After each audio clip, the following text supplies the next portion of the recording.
Okay, it is now 8:30, and I am going to call the meeting to order. Our first item on the agenda is the Pledge of Allegiance to the flag.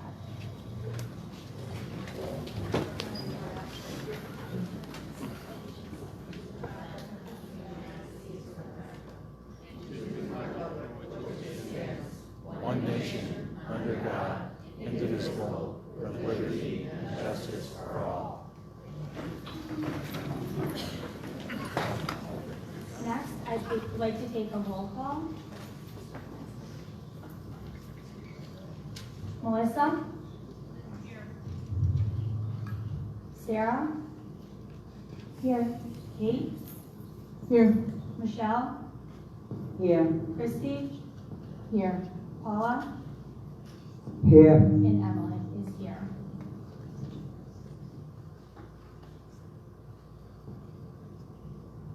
Next, I would like to go over our school committee agreement and norms, which is where we discuss what guiding questions lead our discussion. Linda, would you mind just pulling that up, please?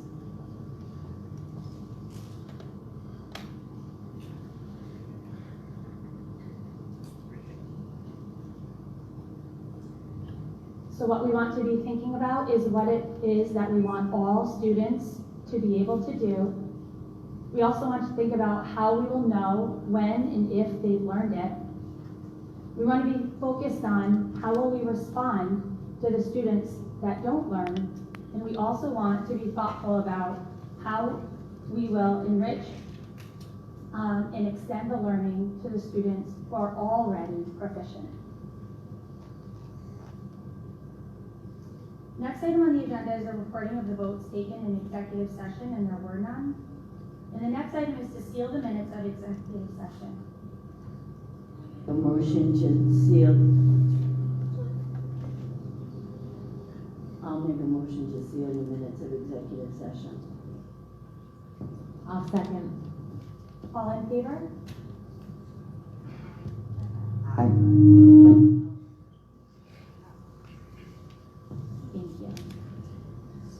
Next item on the agenda is a discussion and action regarding joining the town council lawsuit to be filed related to an enforcement of a subpoena. Could I have a motion for that item, please? I make a motion to join the town's lawsuit as a plaintiff in the enforcement of a subpoena. I'll second that. Any discussion on that item? Seeing none, are there any opposed? Okay, that motion passes 7-0. The next item on the agenda is a discussion regarding filing a lawsuit against Nicole Solas to challenge filing over 160 APRA requests. And to start, may I please have a motion for the discussion?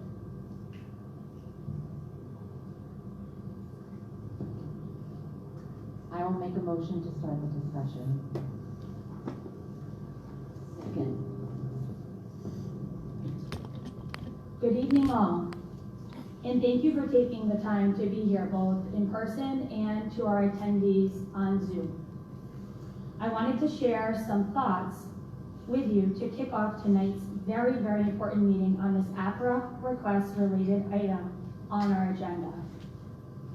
This issue is a much larger one that involves a disturbing attempt by a national organized racist group to create chaos and intimidate our district in recent weeks.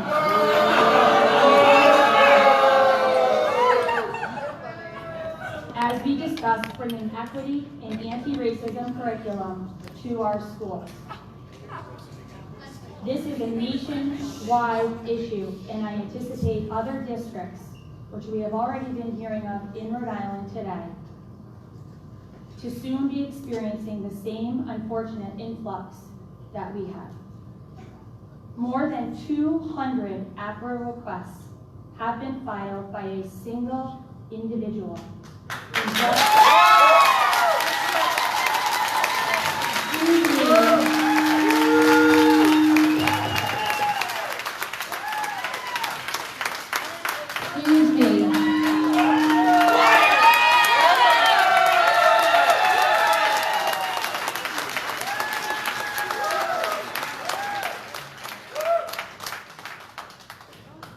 Excuse me. We would like to be able to have this meeting and resolve the issues that we're experiencing, and we would like the respect to be able to do that. This is not a baseball game. This is a school committee meeting. This isn't about cheering for the side that you agree with. It's about everybody listening to both sides. Please, let us have the meeting. More than 200 APRA requests have been filed by a single individual in just the last few weeks alone. An individual that doesn't currently have children in our school district demanding more than 300 hours of our district's time to these record requests. Time that should be spent and dedicated to keeping our schools running successfully. Well, access to information is a core value of our district. These requests are over the top, even including APRA requests of their previous APRA requests, and are being used to detract from and derail our school committee's policy efforts to make our schools more equitable, inclusive, and empowered by eradicating any harmful practices or prejudices through equity and anti-racism teachings. I want to put this in a bit more context for you. APRA, which stands for Access to Public Records Act, requests are incredibly important to us as community leaders. They protect our public's right to information because we work for our families and we work for our community. But these 200 plus overwhelming requests are a clear attempt to wreak havoc on our school administrators, our faculty, and our staff, because we are legally bound to respond thoroughly to each and every single one, regardless of the request. Most requests must include review from our legal counsel and take many, many hours. One single APRA request this individual filed, for example, has taken our district more than 40 hours of time alone. We received more than 200 requests from this individual since April 25th, 2021. Each request pulls staff hours away from our school priorities, on top of requiring expensive hourly legal fees for each and every review. This is an overwhelming burden that is unsustainable for our district and an irresponsible spend of taxpayer dollars. A single staff member dedicated to fulfilling these requests before legal reviews would need to work full-time every single day for more than 5 weeks on this. Simply put, we would need to hire additional staff to fulfill these requests. Even one single APRA request left unanswered could result in tens of thousands of dollars in litigation costs. This is a clear attempt to harm our district. This individual responsible for more than 200 plus APRA requests in recent weeks has been linked directly to a national racist group called Parents Defending Education,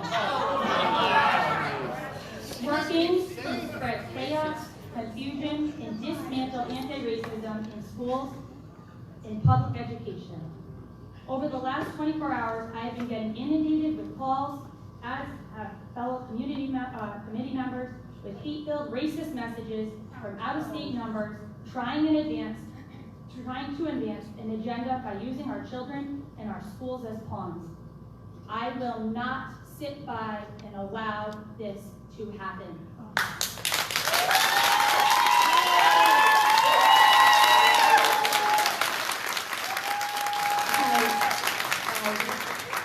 It is disappointing and extremely disheartening to see an individual work so hard to harm these efforts and in turn send a message to our students and families that anti-racism education is not valued. Our children deserve so much better. Stop. Racism and hate have no place in our district. Now more than ever, we see just how important equity and anti-racism curriculum is for our students. Thank you for listening. You will hear more details on these ACRA requests tonight and its impact on our district. I'm going to now turn it over to Superintendent Linda Stavson. During community comment, everybody has the opportunity to speak for up to 3 minutes. It's clear that this room is filled with people that have a lot to say. So if you can just refrain from clapping and cheering and say what you want to say when community comment comes, we appreciate that. Thank you.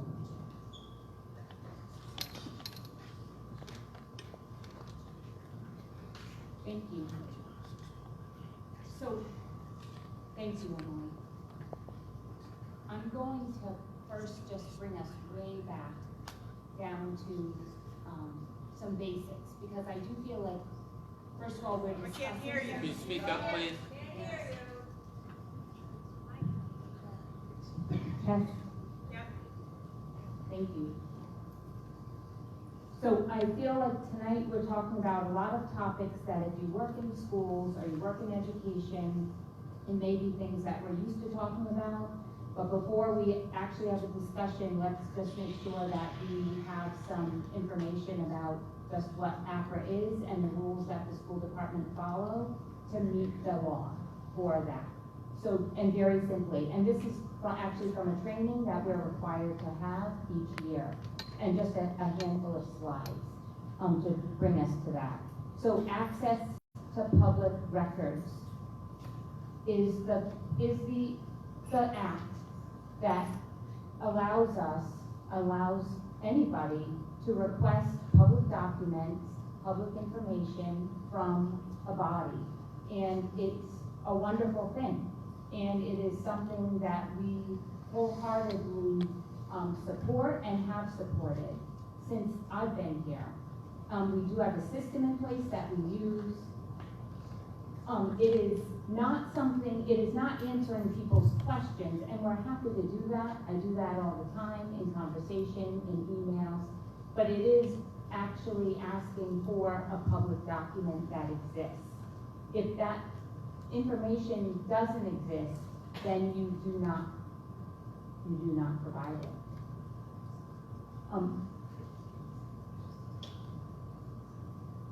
Some things that we don't realize are public documents are public documents.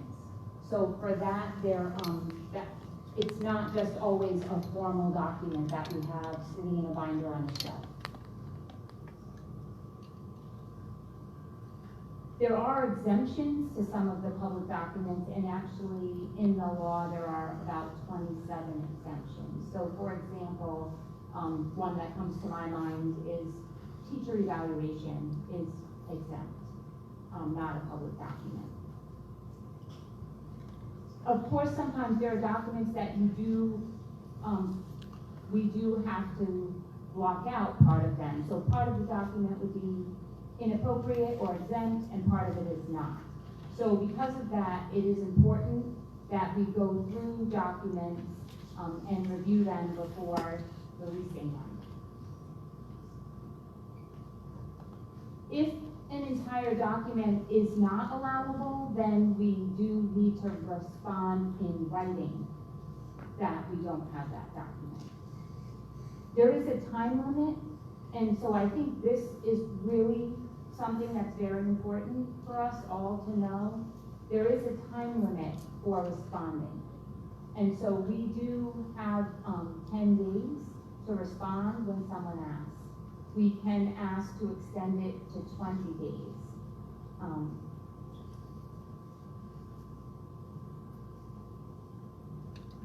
If we ask to extend it, we have to explain it in writing, and we have to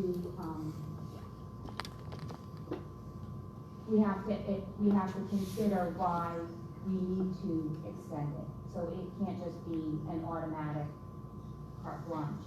We need to extend. If we do not have the documents, so this is about denying the access.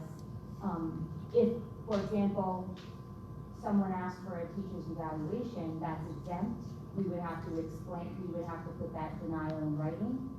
If we don't have the document, we would need to explain that we don't have the document in writing.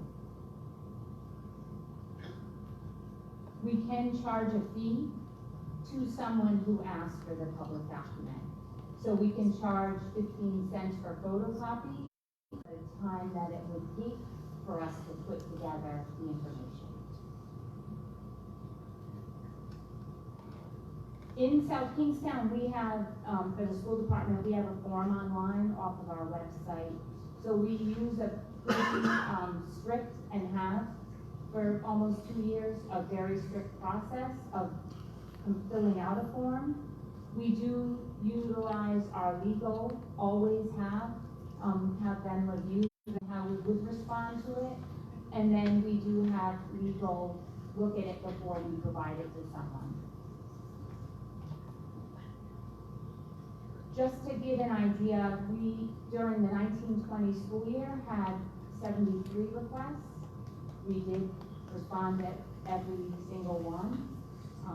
We have, this school year, had 17 requests between September to March. In April, we had 10 requests. And I did reach out to neighboring districts, and they normally see, a handful, depending upon kind of what's going on. So from the time period of April 25th to June 1st, we had 251 requests. Not from the same person, but we had a total of 251. And I just want to explain that this started, I describe it kind of like a tsunami. Like it wasn't one day you received 200 requests. It's just as much as any of us, whenever we've kind of been in what I'll call a crisis. You sometimes initially don't realize you're in the crisis. And I'm not, I'll say for anybody who knows me, I love my job. I love the people I work with. I love our kids.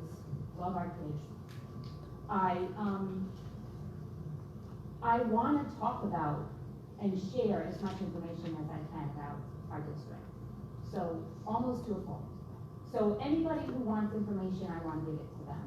And I've always said, come be with me, sit with me, walk around with me, let's talk about it. I want that. So I just want to make it clear, this conversation for me tonight is not about stopping that access to information. That is our job. It is our responsibility. It is a beautiful thing about living in the country we live in. And I am proud to work for a public school, and I am proud to share what we do. So I really want that to be, everybody to know that's not what's happening here. I do want us to be able to successfully do our jobs. And this started very slowly. So you have 1 or 2 or 4 or 5 requests, and you're okay. And then you have 7 or 8, and then you have 30 one day, and then you have 60 the next. And suddenly you know that you can't maintain this pace. So that is how we've gotten to this point in terms of just workload. So I'll unpack the requests, just some samplings, because I think if you look at the nature, it's easier to understand the burden. And I hate to call it a burden because I'm happy to do it. But there is, I also am happy to be lean. I'm happy to have a lean central office. I'm happy to have a lean staff that's efficient. But what happens is when work piles on top, unexpected work, then you suddenly find yourself in a situation not meeting goals not meeting deadlines, not meeting the 10 days, or not being able to do the job that we need to do for our children every day. And sincerely, that is why we're here tonight. I try to protect. It's my job as a leader to protect children, to protect parents, to protect you all, to protect my staff. And so I did try in my office to kind of keep this insular and get it done. And it kept coming and coming and coming to a point that the tsunami was there. And so tonight I'm going to just kind of unpack the nature of the request as well, so that you can see the types of questions. And I ask that you remember the beginning where I shared that we do need to, even if we have nothing, we need to give a response back in a clear manner. So if I break down the 5 weeks, what I'm calling the 5 weeks, we did have 201 from one person. We also had an additional 27. We also had a separate 8, and then from kind of individuals, I'll call other, an additional 15. And I broke them up in topic areas. So the topic areas are, I have a question on agenda, on contracts, enrollment withdrawal data, Facebook management, parent information, assessment results, data reports, superintendent correspondence, APRA OMA, things about violations, curriculum, self-inquiry, gender, policy, mailer, legal, consultants, school committee correspondence and other, equity and race, indoctrination, staff information, which is heavy at the high school in terms of the request, and then recently a question about mask use. So this breaks down by the number, by topic. And so we see that there are just some that were single individual requests, and then there are a number that have a higher area of requests. And I am happy to take questions along the way. Sarah? Can you just remind me what, for this look of the 200, as we look at the 251 requests, the time frame, did you say April?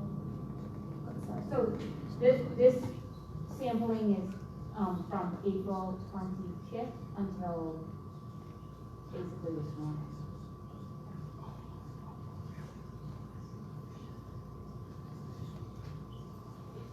And I know I'm being very honest and transparent.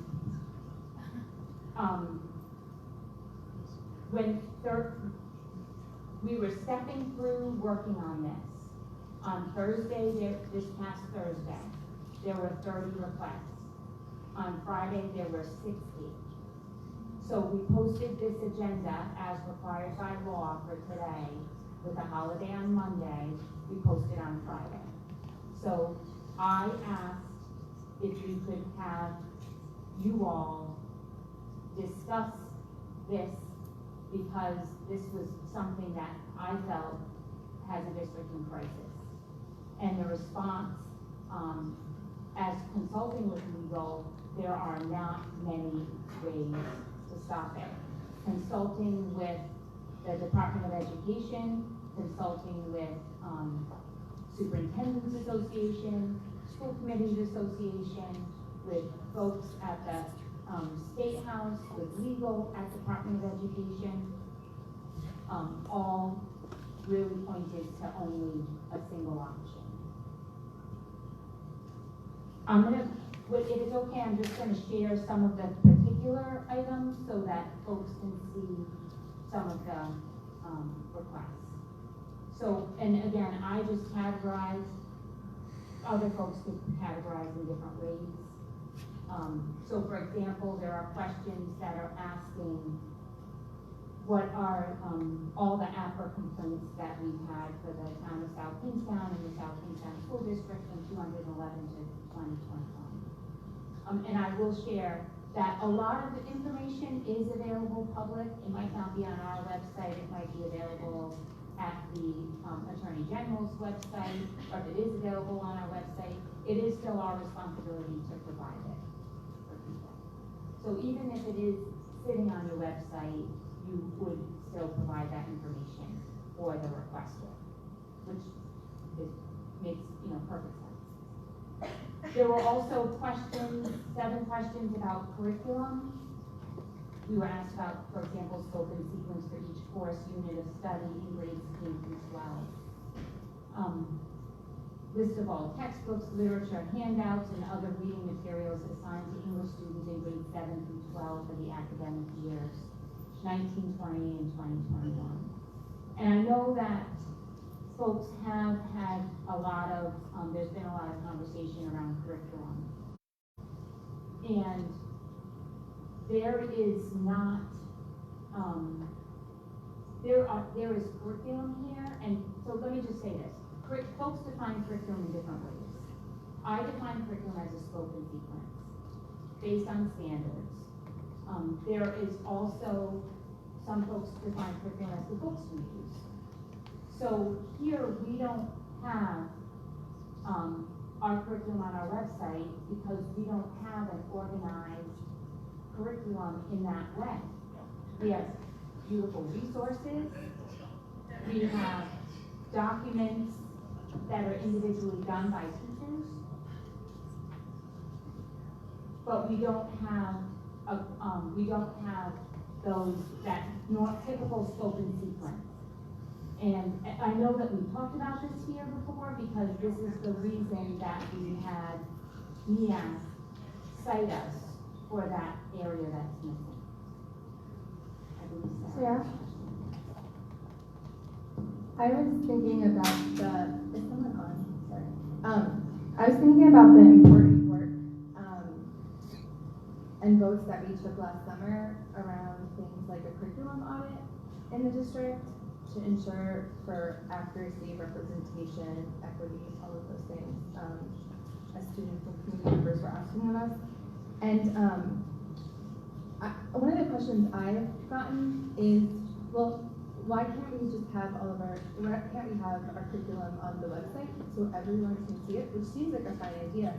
And I was trying to figure out, how does that fit in that idea, because there's such a great transparency, how does that idea fit in with the fact that we're in the middle of a curriculum audit to ensure that we're really addressing equity, right, and teaching to all students.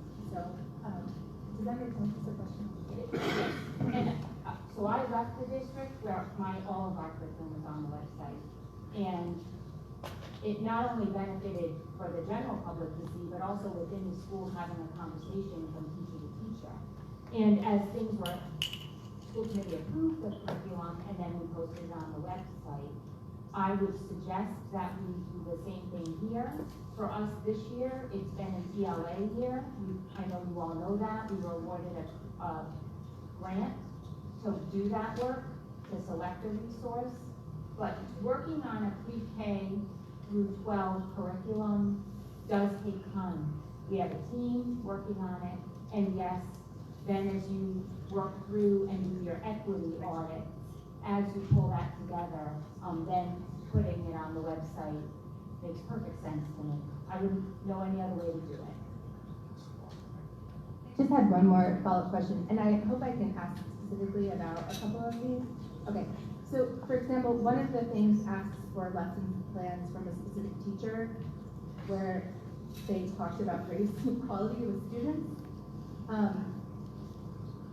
I'm just having trouble understanding, like, is that fall under curriculum? Because it seems sort of vague, but also, is that curriculum or is that staff? Or like the one, there's one that asks for, hold on one second. All digital copy of all library books about gender, equity, transgender, I'm paraphrasing here, but anything having to do with gender. Yeah, so if it was specific, I would put that under, I categorized it under agenda to give you an idea, and if it was specific focus on race, then I would have categorized it under race. And if it was just asking for, where's the curriculum access for this, that, or that, then I listed it under curriculum. Okay, so I found it. It's the digital copy of a comprehensive list of books available or accessible material about gender theory, sex, sexuality, sexual development, or sexual orientation at a particular elementary school. So that is that curriculum? No, that, I just, again, to get kind of to bucket into topics, that is bucketed under a topic of gender, and there are other requests similar to that. So can I ask a procedural question, Andrew? So I understand going through when there are topics within this that we can ask and talk about. What I'm curious from an agenda perspective and staying in compliance with the topic at hand, the agenda item specifically refers to filing lawsuit against Nicole Solas to challenge filing of over 160 APRO requests. And my question of procedure is more a matter of, are we allowed to, outside of referring, what's in here, are we allowed to be discussing our curriculum and Absolutely, you're teaching our children. You need to know what you're teaching the kids. As this is a meeting, and during a public meeting, community comment is held for that item on the agenda. So I am going to, I'm going to ask members of the public that are joining us in person to please.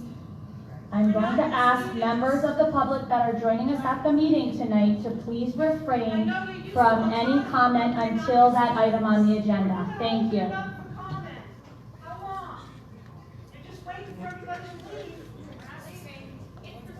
We don't want you to leave, we want to hear what you have to say. Can you just wait? Well, let's start then. So to the extent that the curriculum questions are embedded in these APRA requests, I think tangentially you can discuss them, but to go specifically deeply into curriculum issues outside of the request, I would suggest not. You're welcome. Thank you, Emily. I want to acknowledge that we had the opportunity to hear about the process. So for folks that this is new to, hopefully that was an opportunity to understand where we are and a method to respond, which is very limited in terms of sitting at this table and what we can do to address where we are at the moment. But I want to take a moment just to pause before folks start to speak, and I will be brief, to state that we are at this place as a means to add communication to our district, and I think that is a desperate need across the board. The APRA process is one way to do that, and I think any parent or any community member has the right to do that. We also need to acknowledge what that impact is. So as we've discussed where we are in this specific agenda item, getting back to Kate, I do not support this concept of a lawsuit, and want to also discuss that I don't think that's the right course of action with any community member expressing a concern. If you can hold comments, please do. I say that as a community member and a parent of 3 who has had concerns. And I don't want to get into the content of the material as well, because that is not our job as a body to address our opinions on that, but to talk more about the process. So we have a process where parents and community members can express a concern. One individual or several, as we have heard, have done so. Now it's a matter of what we do with that and how we can respond in a manner that does not limit our ability in the district to serve our students in the last month, to take away from the things that we're trying to do, and the important work that's already part of our community addressing addressing our ongoing issues with data and student safety and the other things that are important to our work, which I will include are aspects of doing work around curriculum and anti-racist work. So I want to put that out that they're important agenda items. But finally, just to mention that as we talk about what we effectively need to do, in my mind, I'm always at this moment of we have a difference of opinions. That is not a bad thing.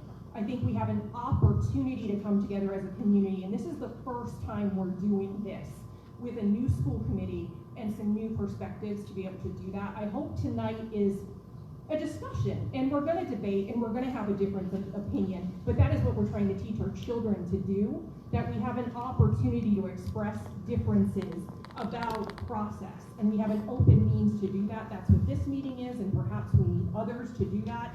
We will not accomplish all of that this evening, but we have an opportunity. And so I encourage folks, when you have questions and concerns, to bring them forward, and it's our responsibility to find a way to respond. I hope tonight you will think about solutions and how we can effectively do that.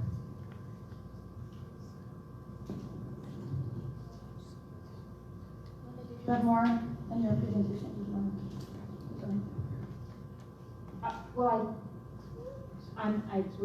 I'm happy to answer questions from the school committee. I'm happy to step through. I just do want to share that there is a cost here, and I think we've explained. We know that, for example, with 251 requests, even if they took an hour, and we have some that would take 40 hours. But if we just took an hour, we know that it would be 35 days of work. So understanding that is important. Again, it's not that we don't want to answer and respond. That's what our job is, and I'm honored to do so. It is just that we also want to be able to support our children every day in school, and that is becoming a difficult balancing act with these requests. I do want to share that other districts are seeing the same requests. So I have colleagues that have shared that they're experiencing the same thing.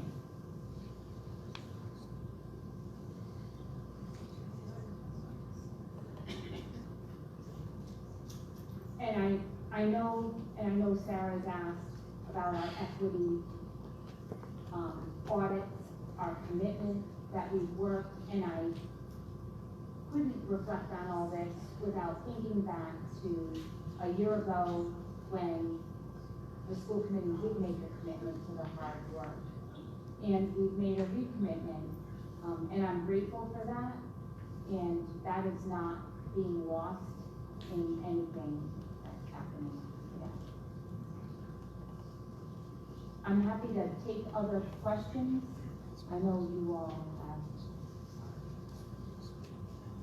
want to unpack. Kate?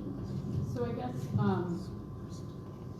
one of the questions that it consistently presses in my mind is basically how did we get here to this extreme place, right? So I can say that unequivocally I disagree with what appears to be Ms. Solas' political positions and personal philosophy that she's expressed.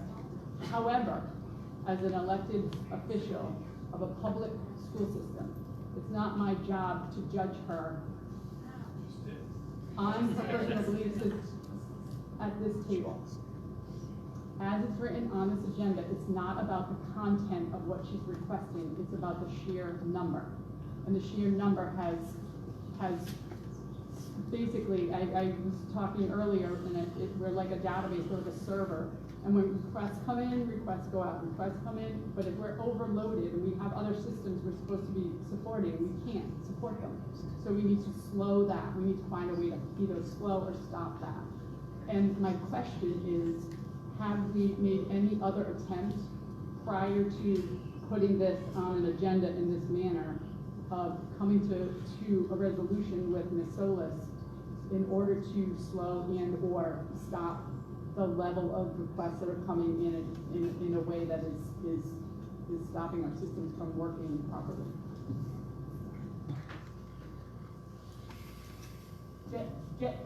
I've had about 31 emails back and forth. I know that other folks have too, had other emails outside of that. Those are my 31. I know other people have as well. Having conversations, answering questions, and other folks have had conversations, other leaders in the district. But I've not sat and asked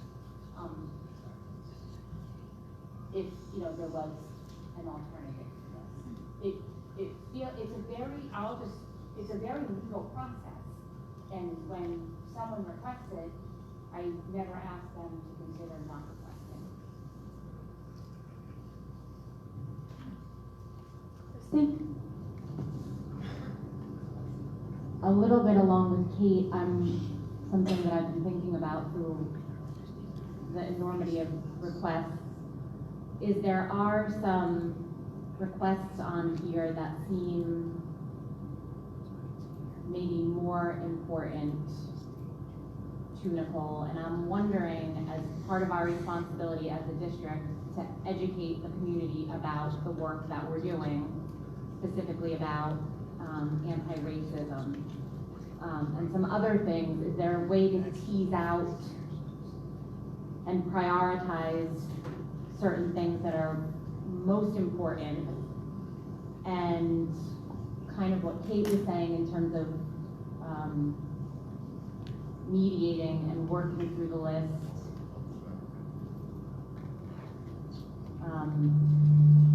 in a way that would make sense to answer important questions that she may want more immediately, as a responsibility, again, to her and the community to educate them on some of the work that we're doing. So when an APRA is filed, the district or whatever the municipal body is doesn't have the opportunity to prioritize, how those requests are answered. You have, as you saw, 10 business days, you can request an additional 20, but that's as they come in. So if they come in on the 1st, you have until whether it's the 15th or the 16th. If you have a justifiable reason to extend that out, you can extend it out. But you can't, encourage a person not to file APRAs. You can't say, this was more important. No, I'm not saying we'd make the decision. I'm saying, based on the priorities of what she potentially, or the community potentially wanted to hear most about. Again, when someone's filed an APRA, the Attorney General has been very clear, you respond to it within the statutory timeline. And within that particular order of how it came in. Exactly. Paula? So when you talk about extensions, who do we ask for these said extensions? So we're allowed to take an extension up to 20 days, but there are certain qualifications for that. So we don't have to necessarily ask anyone's permission. The response would be just, for example, we've received voluminous requests. We currently have X amount in the queue. Therefore, we're taking a 20-day extension. Now, that particular decision is also reviewable by the Attorney General. So someone could file a complaint saying South Kingston took an additional 20 days to answer this particular request. However, I don't feel like they should have. I don't feel like their reason was justified, in which case you get a decision from the Attorney General whether it was justified or not. Even with the amount of requests that you have, I mean, I would think that you would be able to say to the individual that is requesting, hey, because of the amount and because of the nature of your request, it is going to take me longer than the mandatory 10 days to complete that and submit it back to you. So, okay. Yes, you can go beyond the 10 to the 20, but to answer your question, and some state statutes do vary. There are some states who have a different process. Rhode Island does not. So beyond that additional 20 days, you're obligated to respond. At what point do you become in violation and you have to stop paying for the violation? So just again, for instance, say the 21st day, the district hasn't filed a response, an individual can file a complaint with the Attorney General's office. The Attorney General's office will initiate an investigation, and again, there's no real exception for beyond the 20 days, so if you file out of time, my assumption would be they would find that you violated the Open Meetings Act, and issue you either a warning, or if you're a repeat offender, they have the opportunity to fine, and then an individual has the opportunity to then go to Superior Court, as well as with the Attorney General's opinion. Or they can go straight to Superior Court as well and bypass the Attorney General.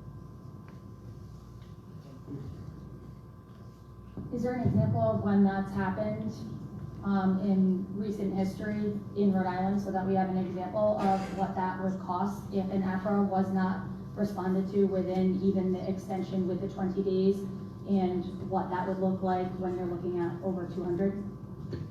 So I'm not familiar with an instance where someone didn't respond. I do know several years ago, a school department claimed an exemption for a document, didn't provide it. That was challenged, and it was determined that it should have been provided.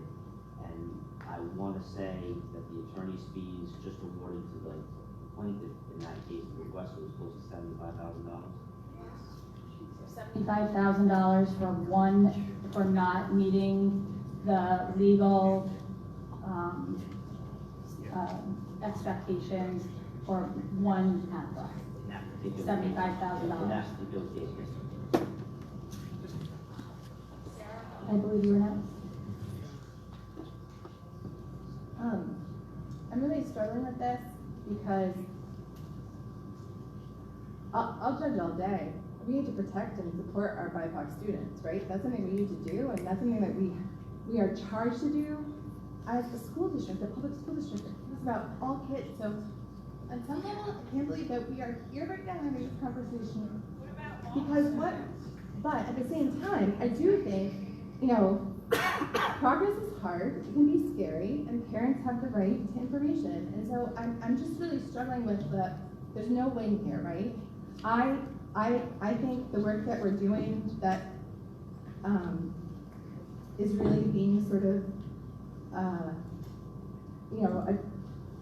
investigated by the APRA request for a political agenda is really about addressing historical racism, systemic racism that exists in school districts, in our school districts, with discipline rates that have been historically disproportionate, with disproportionate access to AP classes. So all those things are true, right? And I've heard from students say to us, don't whitewash history or culture, celebrate various races and ethnicities. And my kids, my two white kids, are better off because we're doing this work to be anti-racist, just like their peers who are Black, Indigenous, etc., Asian American, whatever. So I'm struggling because on some level it feels like this is about the basic human, our basic humanity as a district, and really caring about all kids. But also, I think that parents should have access to information, and I get this is a political ploy, I get it. But at the same time, I don't want to set a precedent that isn't unintentionally chills progress or chills parent access to information. Does that make sense? I think we're just like in a really tough spot of,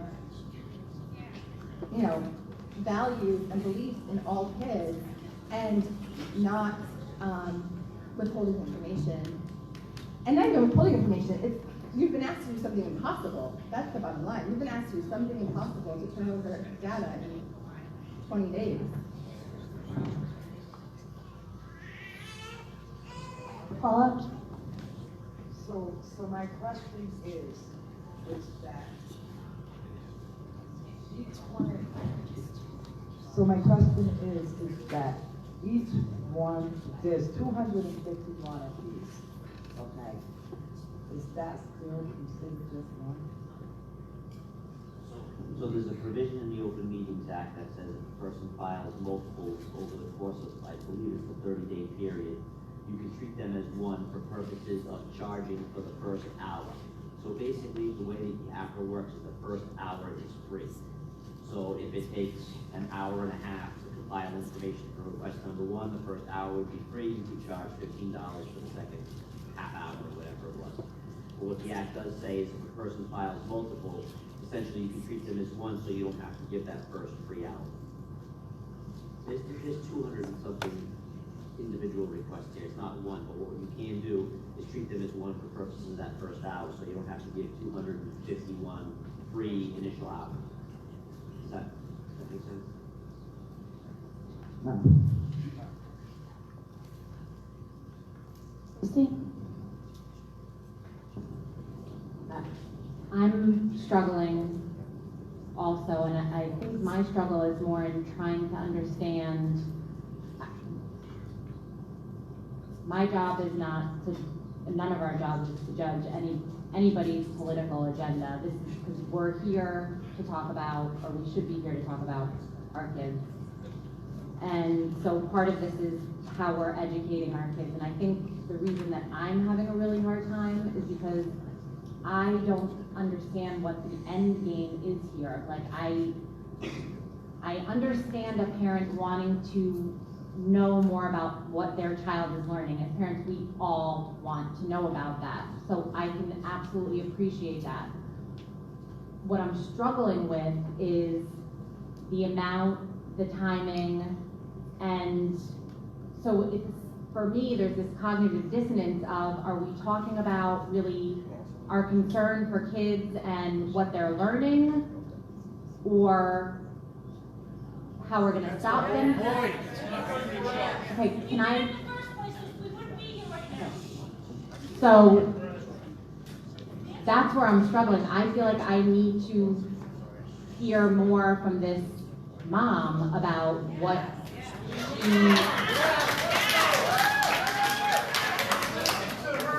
and so that I can understand more where she's coming from. I feel like I can't, I'm having a really hard time determining what's going on here. Let the community speak. And we're going to, but I have to say one thing as a committee member, I'm starting to feel unsafe right now.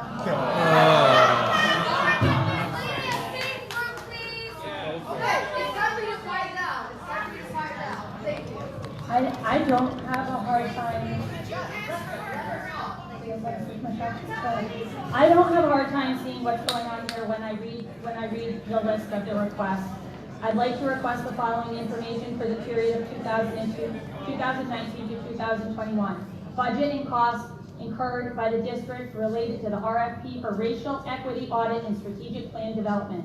Budget and costs incurred by the district for professional development series regarding non-violence conflict reconciliation. Budget and costs incurred by the district for any additional anti-racist or equity-related professional development. District and school committee communication, including all emails, meeting minutes, and memos that mention critical race theory.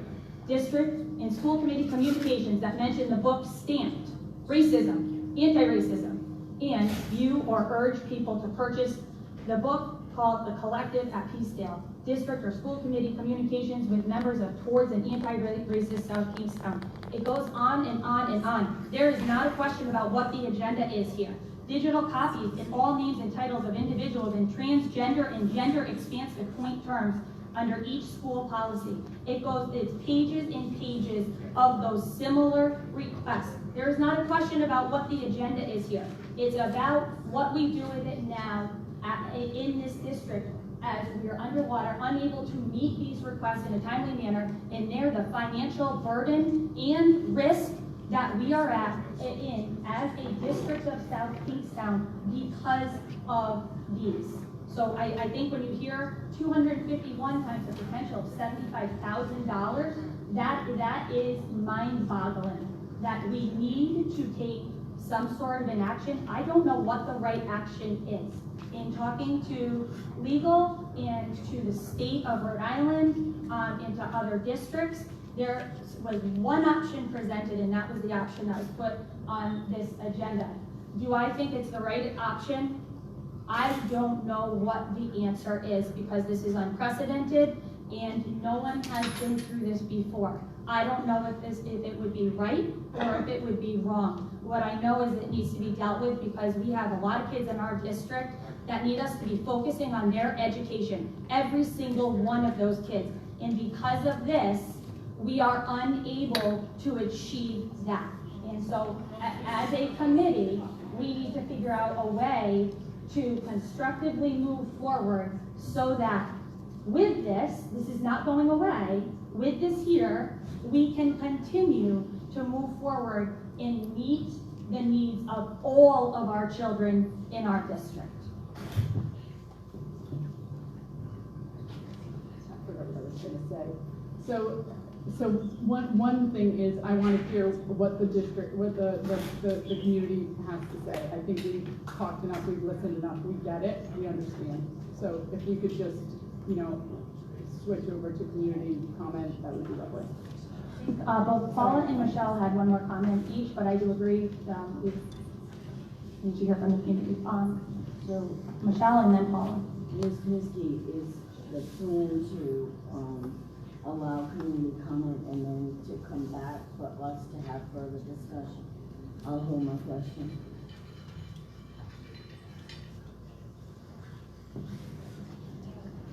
You're happy to wait until after Paul? Okay. So, at this time, we're going to move on to the section of our agenda that is community comment. We will be taking community comment from the public that is here with us in person first, and then we will be moving to community comment for those that are joining us via Zoom. The purpose of community comment is to provide an opportunity for the members of the public to make a statement regarding agenda items or matters of general policy for which the committee has responsibility or jurisdiction. Comments that are not directed at agenda items and matters of general committee policy detract from the central mission that all of us share, and that's to provide community-supported goals, policies, and resources to make certain that the South Kingstown Public Schools deliver a high-quality education to each and every one of our students. This committee is committed to this mission and wants to remind the community that in order to achieve it, community comment should be focused on the agenda items, and comments that stray from this goal are discouraged. We will be limiting all comments to 3 minutes, and I will have our vice chair keeping time, and speakers will be asked to sit down at that end of the 3 minutes. And if you are on Zoom, we will be moving on to the next speaker at the end of the 3 minutes. If you are dialed in through your phone and you would like to be recognized to speak, please dial *9 to raise your hand, and I will call on all individuals as I always do in order. Once you're recognized to speak, please dial *6 to unmute your phone, and when you're done speaking, dial *6 to mute yourself. Thank you in advance to everybody for contributing. I mean that sincerely. In order for us to move forward and find common ground, we need to remain open-hearted, and we need to listen to one another so that we can live together in a community of peace. Please make sure to introduce yourself, your first and your last name, and also include your address for the record. Speaker comments, again, must be limited to 3 minutes. Community comment for a school committee meeting is not a time where we are able to engage in question and answer. So if you ask a question and it is not responded to, it is not because we are ignoring you or we do not feel that your question isn't important. It's because of the bylaws that we need to abide by. So if you do have a question, there are other ways that we can communicate, but during community comment, it is not a time where there is a back and forth. Individuals may address the committee once during community comment tonight. I know there were a few chuckles about our safety, but just in case most of you don't know, some of us received violent, threatening phone calls and emails today that were anonymous. So we don't know in this auditorium if any of those people are here, so it's actually not funny, and it's very valid and true.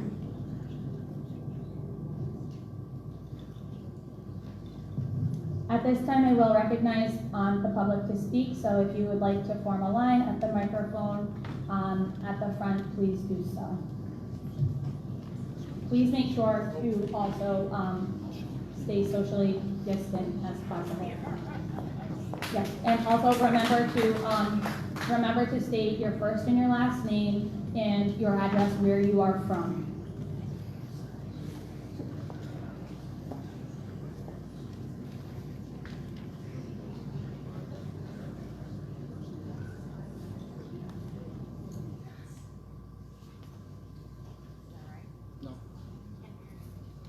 Yeah, it was on the phone. I think we all know my name. It's on the agenda.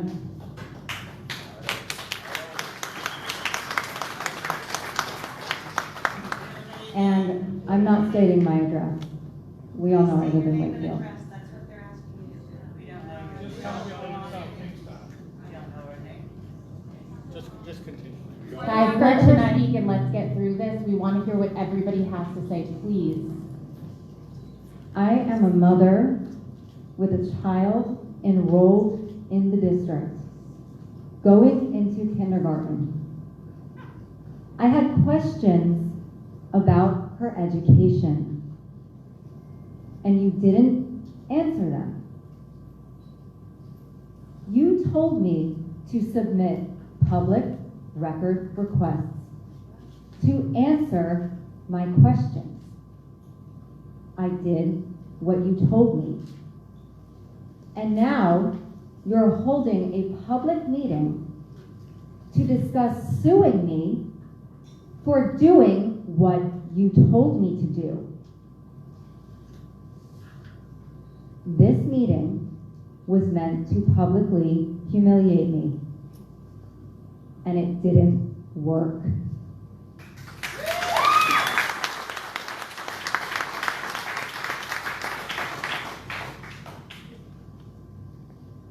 I want to talk about the statement you issued today.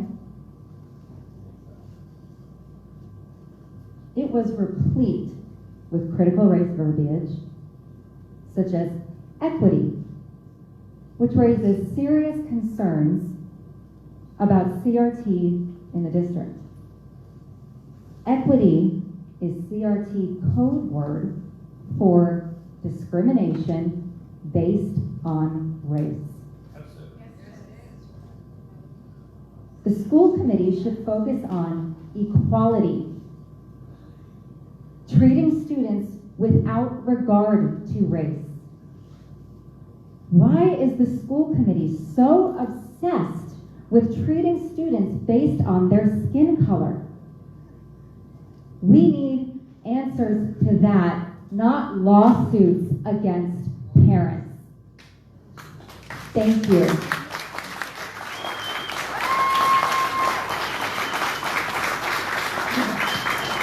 Thank you, Nicole. Dave Cote, South Kingstown, Rhode Island, former school committee member. Nicole, I want to thank you for standing up. Really appreciate it. It takes a lot of courage. It's really simple. Lack of transparency. Really simple. The school committee has continually demonstrated a lack of transparency.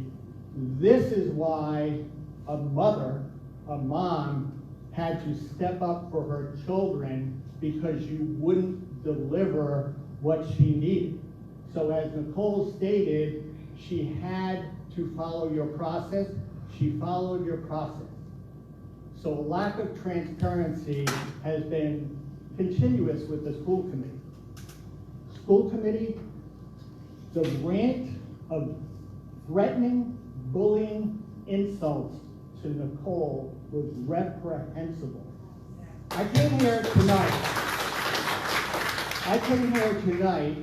not for all everything was going on. It was a lack of transparency, and you were threatening a mom. You were threatening a South Kingstown mom. You went on a 10-minute rant of bullying her. And I find that reprehensible and uncalled for. So I'm here tonight to say that the community can ask questions. we want transparency for the school committee. We want transparency from the town council. And this has continually gone on, and the school committee is not delivering. And I just want to commend Nicole again for what she's doing and everyone standing up. Thank you.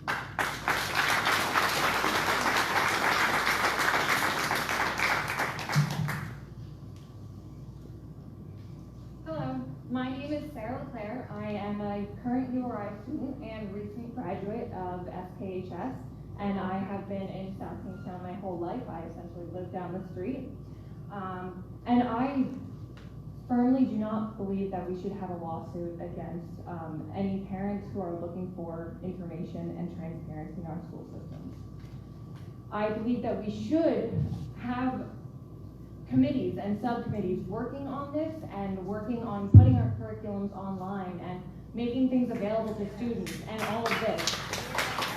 Yes, exactly. However, I also believe that this is a blatant political attack and misuse of public funding and public time. So while I do support the use of public funding for transparency of information, which we obviously need to make a functioning school system and functioning democracy, we also need to make sure that we are not limiting our school system's educational breadth, that we are not, all right, and that we are not preventing new inclusivity from being incorporated into our schools, and that we are not preventing people from being accepted into our schools regardless of race or gender or however they want to be called. Because one of the initiating catalysts of this was because students were not called boys or girls, and that we questioned Thanksgiving history.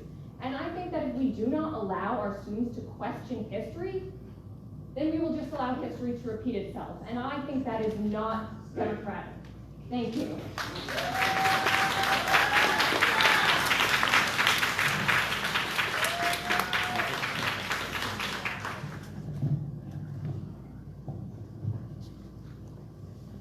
Hello, my name is Janine Silversmith. I live in Tech Hill, right over there. Before coming to this meeting tonight, my son who's in the school and my daughter who's in the high school asked me to explain what ACRA is. And we all agreed as a family that it's a really, really good thing. And we need it. But when it's being used to, as a weapon, or being used to hamstring our school department, and keep them from doing the really important work that they have to do every day, because there are way too many of them coming in, I don't see any other option. You have said there's really no other option but to stop this. And if the person who would not say her name or where she lives, that this is all about, if she had put in an ACRA request and even a couple more, I could understand that. But 201 means that she's trying to draw attention to this political agenda, and here we all are, you know, cops outside, cameras, and so on. So it's very clear to me that she is using ACRA as a weapon to get her political agenda into the community space. And I just want you all to know that I really appreciate all of your service, and I know this is very difficult, but it's not about what she's asking for, it's about the sheer number, and I hope that you will put an end to it, because lots of things have to happen, not just tomorrow, but next week and the week after that, and if we add up all the days that you're going to need to be working on these ACRA requests, then what happens to our students? Thank you.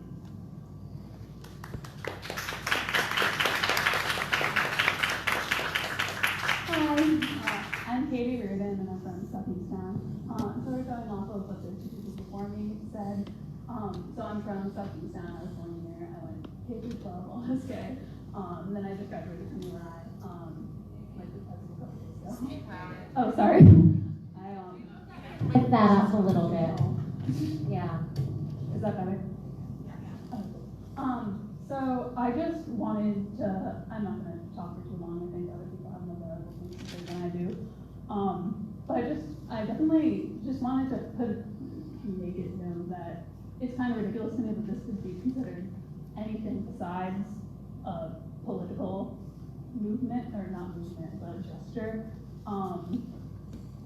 Based on, I know it's not the question, but I just wanted to reiterate, like, I'm a huge history person, and based on some of the reactions of what people were saying on the school committee, it's clear that a lot of people should probably do more reading of history in the audience, and that anti-racism is a super important part of understanding history. And I do think that I got a good education from Stephenston High School, but it definitely could be better. Everything, the world is constantly changing, we constantly have to be moving forward. So I just wanted to say that.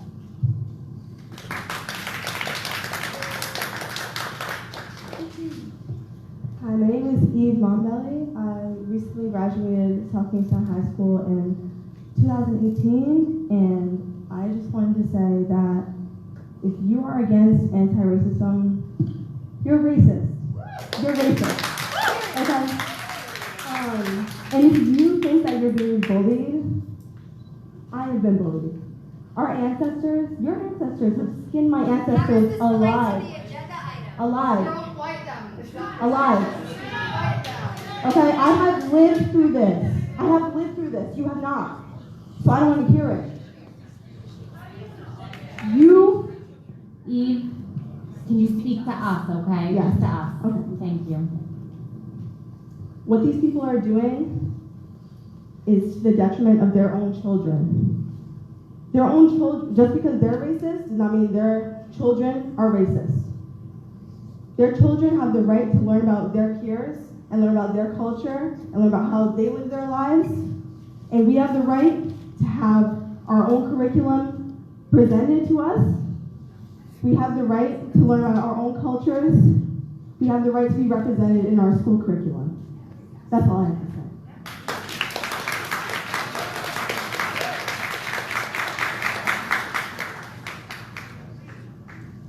Hi, I'd like to start by introducing myself. My name is Ginger Monbelly, and I'm a lead facilitator and founder of TASK, which stands for Towards an Anti-Racist South Kingstown. Okay. I got a couple things written down to say. Okay. So first thing I want to say is towards Nicole. Firstly, white people have always been. I don't think we can address the audience. That's okay. That's okay. I don't think that's okay. I'm just going to say this then. White people have always been in a position of power, which is why it is imperative to highlight specific issues like racism. And I'm so glad that our school committee is highlighting this issue right now, because when I was a kid in 8th grade, we weren't talking about important issues like this. So I'm really glad that kids now have the opportunity to actually learn about this, And it's important that the school committee recognizes this, and I'm happy that they're making a change so students like me and others can feel more comfortable in school. Racism is an important issue, and me and my friends have experienced the feeling of not belonging several times. And I just want to say how normalized it is in the school system. Through elementary school to middle school to high school, I've been called the N-word several times. I've been called Blackie. I've been told to go back to my plantation. I've been called the N-word several times, and countless other things. So yeah, and other people like me have experienced this too.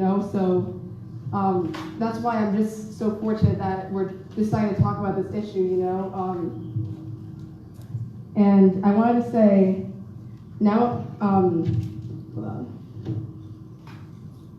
And I wanted to say, I find it ironic that a social media post quoted that we had a harmful racist agenda, because it's a harmful racist. What's a harmful racist agenda is the way is what students are taught, on a day-to-day basis. If you don't teach kids about racism, they're gonna, whether it's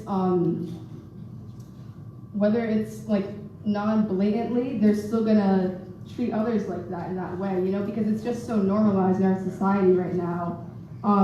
And even sometimes it's not even little things like calling someone a name. Sometimes it's just little actions and little things that you do that makes kids like us, like even, you know, being in a cafeteria and having like different ethnic foods and people saying it smells weird, it's smelly, and this and that, just because I don't have Lunchables and goldfish crackers. You know what I'm saying? So it's just, I think a lot of times white students don't know when they're being disrespectful, and that's why it's important to learn about anti-racism. It's because a lot of the time, you know, kids just don't even know about it, you know, and sometimes I think maybe they don't even need to come across that way, but it still comes across that way, you know?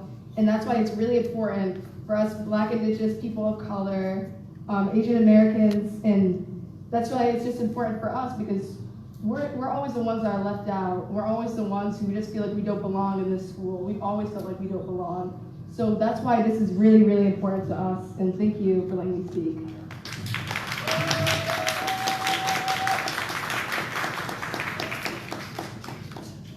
What a remarkable young woman you are. Thank you very much. My name is Jocelyn Lester. I'm a South Kingstown resident. I have a problem when you open community forum and you say you won't respond. This is the problem. You won't respond. We have an Open Meetings Act. It's 4246-2, and in it says, any and all of the members of a public body, school committees included, may respond to comments initiated by a member of the public during the open forum portion of a meeting, even if the matter was not previously posted on an agenda for informational purposes only. You can also add items to agendas for informational purposes only.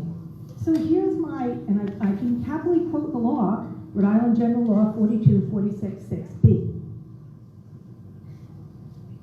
The problem here is you don't answer us. You don't answer the children who are that young emerging adult woman knows more about critical race theory, excuse me, Paula, not you, but any of the rest of you will ever know. That girl knows more. You won't answer the young mother who petitioned you for questions. She is the mother of a kindergartner. I don't know anyone more neurotic than the mother of their first child going into school as a kindergartner. She asked for help. She asked to meet with you. Here's my suggestion on how you fix this. You call her in for a meeting, and you get all the information that she wants together, and you talk to her, and you talk to us. That's what we're here for. We're here to talk. You act like the community is an enemy. And I'll say one more thing and then I'll step away. I don't think it's the kids that need critical race theory education. I looked at the data justifying it. It's suspensions in school and out of school. It's abnormally high detentions. It's truancy. It's not the kids that need critical race theory. It's the adults in the school system that need critical race theory and curriculum revision. And you need to call the adults in, and you need to call these people in, and you need to get them to help rewrite the curriculum. And you need to start responding. Thank you. Andrew, if you could just respond to that so that the community is clear on what the school committee statute is, please. Thank you. Just to be clear, the agenda as written should not be, We can't I'm sorry, hear you. just to be clear, the agenda as written should not be responding to any public comments whatsoever. This is not an open forum. It's not advertised as such. And the public is obviously free to comment. You should not be responding. Andrew, I just have a question, because one thing that, I know we can't respond, but one thing that we didn't hear from Linda during her presentation was this question about meetings, etc., not responding to calls. Can Linda talk about that, or should we wait till we vote? I would suggest no. I think maybe at the second discussion portion, if someone wants to ask that question, but to be fair, we shouldn't have any back and forth. Hi, My name's Katie Garvin. I'm the parent of 3 children, and I'm a community member here in SK. I live in Kingston. I absolutely respect the need for transparency within our school district. Absolutely, totally agree. When you have a new kiddo coming into school, there is a lot of nerves, and you have a lot of questions. However, I do have strong concerns that the magnitude of these requests has put our district at risk at the end of an already unprecedented and extremely complex year. I do want to take a minute to thank the school district as well as the school committee for their commitment to trying to work on equity and anti-racism and socially conscious education for our students. Speaking as a parent with a background in professional school counseling, it is imperative that we build a community in which historically marginalized or at-risk students, staff, and community members are given reason to feel valued, included, and understood. Part of this vital work includes taking an authentic and honest look at past practices to see where and how we can improve. We are so appreciative of any opportunities in which people will be listened to and heard so that these changes can happen. When working professionally in a school environment, it was common practice to address students as friends or group as opposed to specifying boys and girls. This sort of practice, while seemingly very simple to many of us, goes a very, very long way for the children who are identifying as transgender or non-binary, as well as their families, as it aims to include rather than exclude. There are many community members in our town who are very committed to building a more just and socially conscious and inclusive world, and building anti-racism awareness and practices, as well as practices that seek to value and include our LGBTQ+ students, is an absolute must, and we really encourage everyone to get on board for that work. Thank you very much.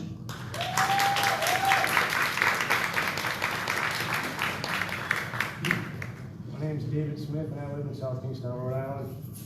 I have a 6-year-old son, a 1.5-year-old son, and a son on the way in October. And before I say anything, I just want to say that I love everybody in this room. If anybody in this room was my neighbor, I would cut your tree down, mow your lawn, give you my shirt. I love everybody in this room. I'm a Christian man. I truly know and believe that we are all children of God, and if we all work together, work hard, tell the truth, none of these problems would even be happening today. I just want to say, I teach my kids every day that we treat others with respect, love. We need to be tough but nice. Tough but nice. We need to work hard, okay? This whole critical race theory thing to me. Now, you guys might know different, and maybe you can teach them something, but to me, it seems like ever since this stuff came out, it's like, oh, these white kids, we got to teach them that they're bad because, their ancestors did this and this, that. To me, it seems like it is producing racism intention. I love everybody.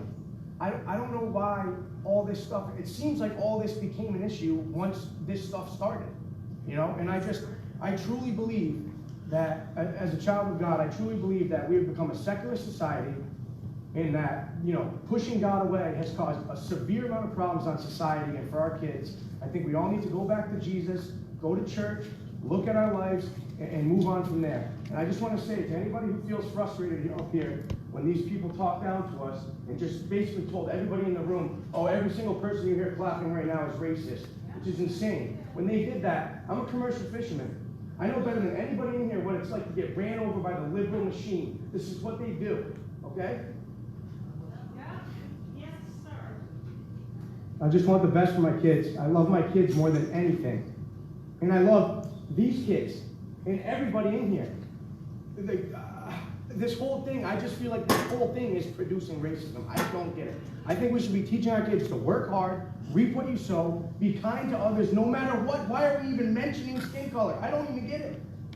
Just work hard, respect each other, love each other, be tough but kind. That's all I want my kids to learn. I want them to learn basic academics. Basic academics.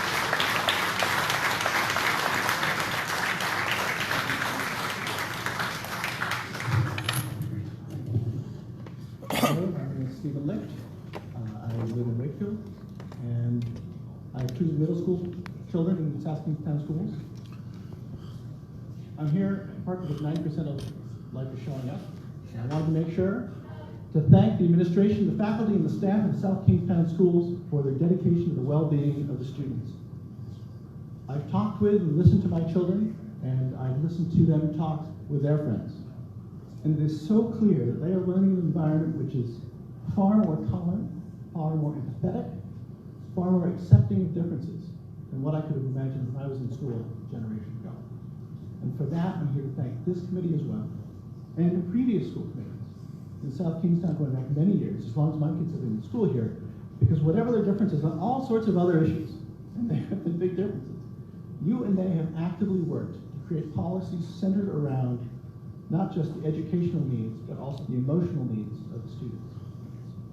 And just to be clear, I'm talking about meeting the needs of straight, lesbian, gay, bisexual, and transgender youth. And I'm talking about your work to acknowledge the real, historical, and present-day traumas of racism that are tightly wrapped up in our history as a nation, as a state, and even as a town. Now, I was going to stop there, but I realized that when someone says that 2 years ago, all this stuff started happening, we didn't have any racism in this town. That, to me, is a textbook example of someone who has lost track of the fact that if it doesn't happen to them, that doesn't mean it's not happening to someone else. And I think that one of the huge things that we've learned as a society over the last several years is to wake up. And I use that totally unironically, the fact that we have been blind. I have been blind. It's a privilege that I walk through life with as a white man. So, does it mean that I think less of myself? No. But it does mean that I reconsider those around me, that I treat those around me with more empathy, that I think harder about the way that I treat my students that I teach, about the way that I treat people around me. And I think that's a good thing. And I think that shows strength rather than weakness. To understand our own vulnerabilities, to understand our own frailties and fallibilities. And in teaching our kids that same lesson, we do them a magnificent service. And I thank you so much for standing up and volunteering to serve this community and making it better for all of us. Thank you very much.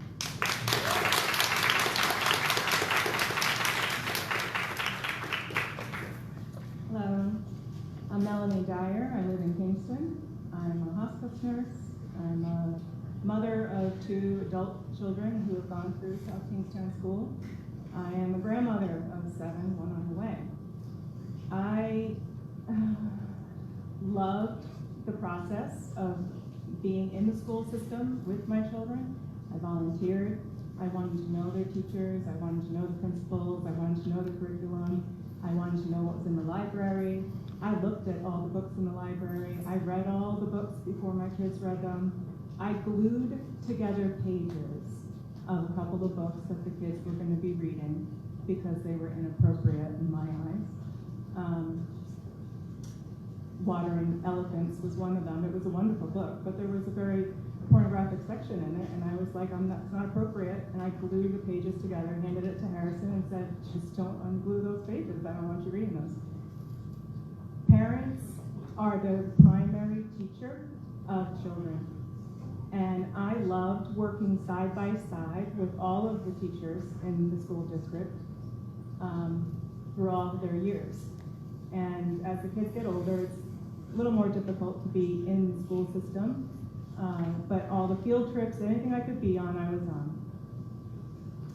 That being said, I feel that the communication, I'm old school, I was in the school, I was asking, I was looking, all right?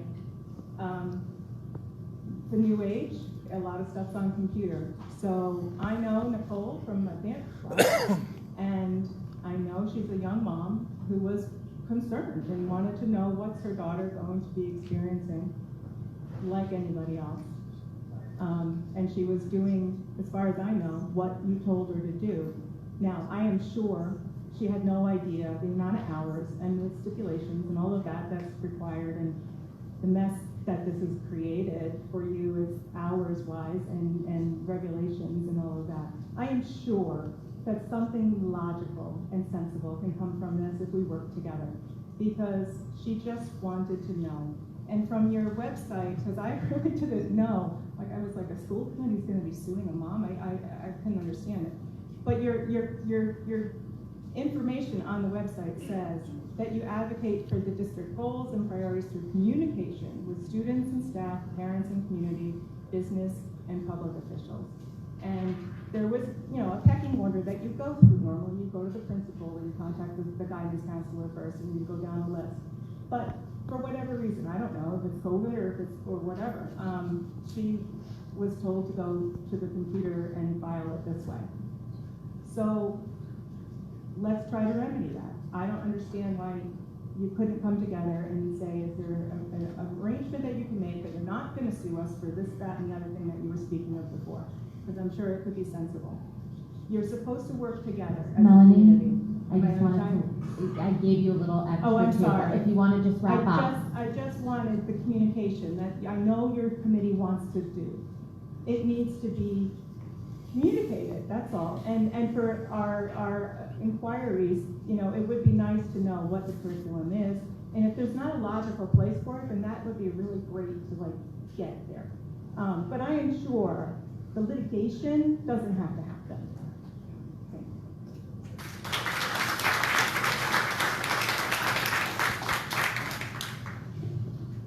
Good evening, Brian Nelson, Kingston.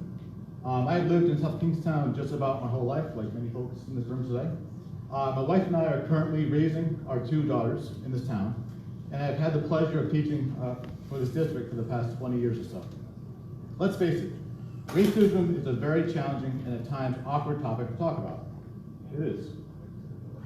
Thank you for providing me the time and outlet tonight to share a few thoughts. As president of the Teachers Union, some of these remarks would be hard for me to say tonight, but it needs to be said. Over the past year or so, I've made a personal commitment to learn more about racism and its profound impact on our community. I'm talking about its impact on our neighbors and the students of our district. I've had many quiet but important conversations with parents of children of color to listen firsthand about their views of racism in our town and in our schools. I wanted to hear the struggles that they experience firsthand every single day. These are problems that as a white, fairly well-off adult, I don't have to deal with. I admit that. These are problems my own kids don't have to worry about. I just wanted to listen to broaden my understanding of the struggles that many people in our town experience. I also have had quite a few quiet but important conversations with many of the teachers to see if they feel racism is a problem in our school district.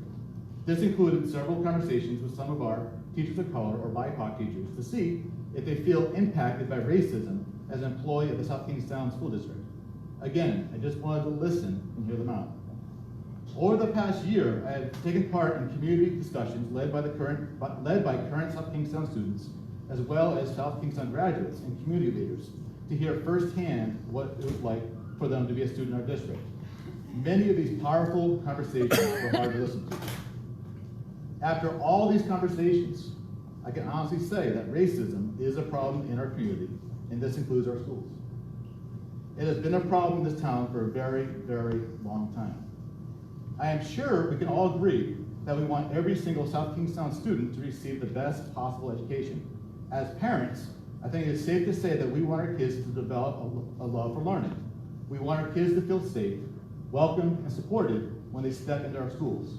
We want our kids to be happy and to wake up every day proud to be a South Kingstown student.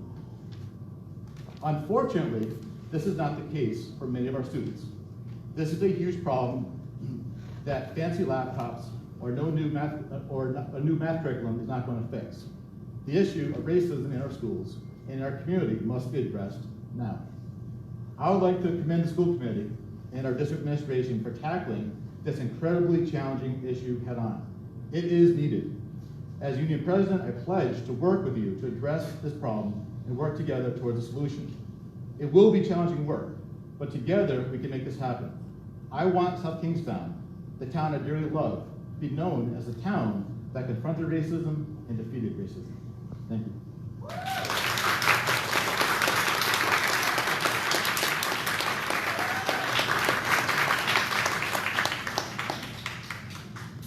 Thank you. My name is Diane Kern. I live on Pine Hill Road here in South Kingstown and have lived here in South Kingstown for 35 years and have 2 adult children who went through the school system.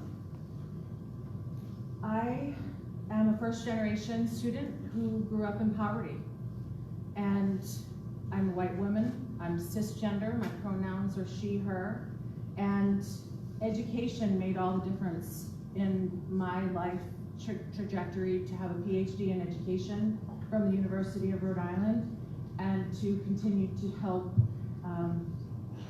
make education better, public education better for all of our students. I am very supportive of the school committee's decision, very difficult decision, to put this item on the agenda because you had no other legal recourse that I can understand and see, and I know how difficult this must have been for you. I know all of you. So thank you for doing this hard work. I could echo what Mr. Nelson said, but I won't. From this book, Culturally Responsive Teaching and the Brain by Zaretta Hammond, which I highly recommend we all read, educators, parents, community members, all of us. It takes a village. It opens with this quote. Education either functions as an instrument which is used to facilitate integration of the younger generation into the logic of the present system and bring about conformity, or it becomes the practice of freedom, the meaning by which men and women deal critically and creatively with reality and discover how to participate in the transformation of their world. And that's by Paulo Freire, a book called Pedagogy of the Oppressed. And I have one other book to recommend. We want to do more than survive. The children that I taught here in South Kingstown, who were from low-income families, who were kids of color, who were kids who were white from low-income families, were experiencing homelessness. Kids who, for one reason or another, didn't have equity in gaining access to education. We, together, I believe, want to do more than just help our children survive.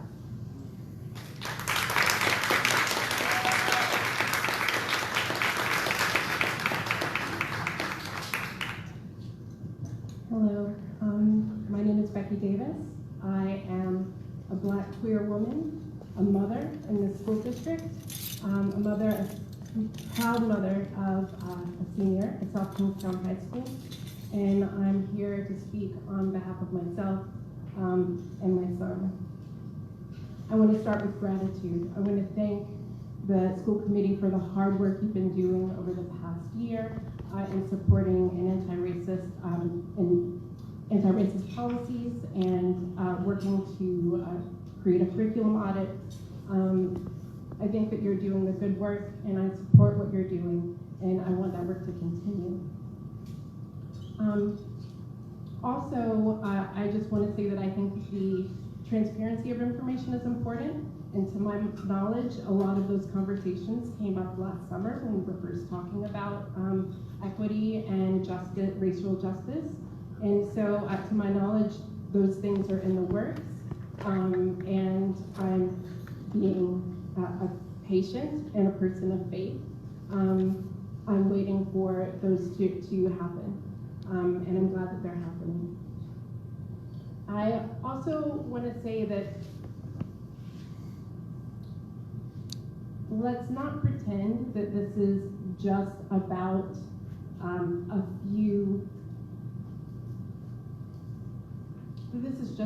a few requests, a few simple, curious requests. It was an attempt to overwhelm the system with requests, and in my opinion, that act in itself is violence. It's violence for a very specific reason, because it seeks to overwhelm the system, and that system needs to work properly so that it can continue to do the good work that it's doing. Adopting these anti-racist policies, managing the school district in the middle of this pandemic, and taking time and resources away from those things is not an act of someone who, it's just not an act of care for the students and respect for the systems that uphold this school committee and the school district. So I just want to say thank you again for the work that you're doing. Please continue to do it. And please, I support you in whatever you have to do to protect your time and protect the resources so that they go towards the children where they belong. And with that, I will just say that I'm also here as witness. I will continue to be a witness. I will continue to stand here and speak my piece and fight for the things that I believe in the school district. Thank you.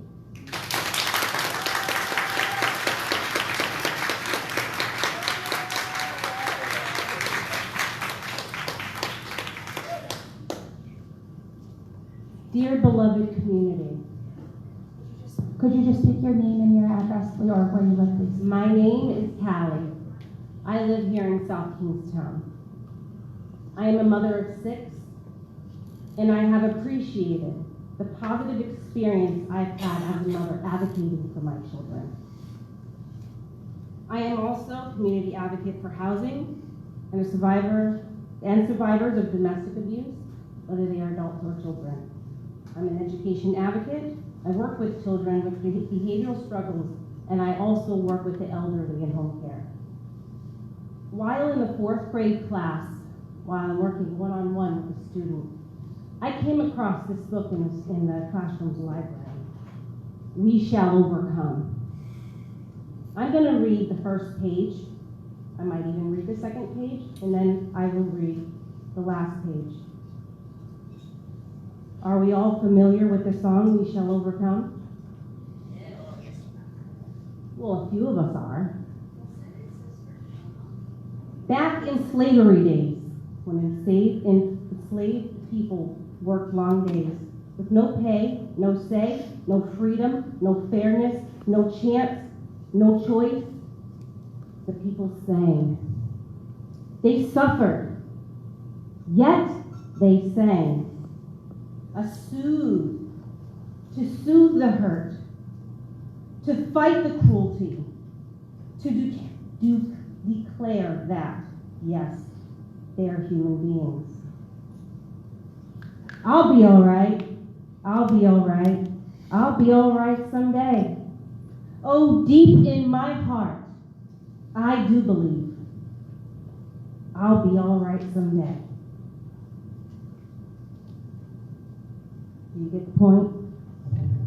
I will read the last page. Today, people still struggle against hatred and for freedom, against poverty and for fairness, against despair and for hope. We will sing. We will declare that, yes, we are all human beings, deserving of respect, sharing the same planet, the same future, together. We shall overcome.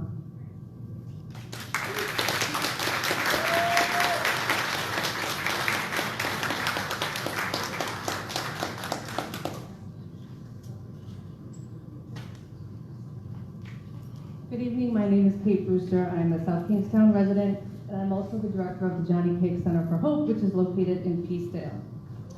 At the Johnny Cake Center, we work with children and families who experience the emotional, educational, and economic effects of discrimination and racism. We see it every single day in housing, healthcare, and particularly in education, where low-income students, many of whom are students of color, have historically had significant disparities. Last year, many of the parents that we work with asked to meet with school administrators who agreed to begin working towards a school system that is truly equitable. And I want to thank Superintendent Savastano and all of the administrators who are in this room tonight for beginning that journey. That work has barely begun, and already people, many of whom I suspect are from beyond our town's borders, are trying to prevent progress and tear apart our town to serve their own agenda. This feels like a direct assault on many of the people that we work with at the Johnny Cake Center, and I strongly encourage the school district, the school committee, and our community to stay the course. Thank you.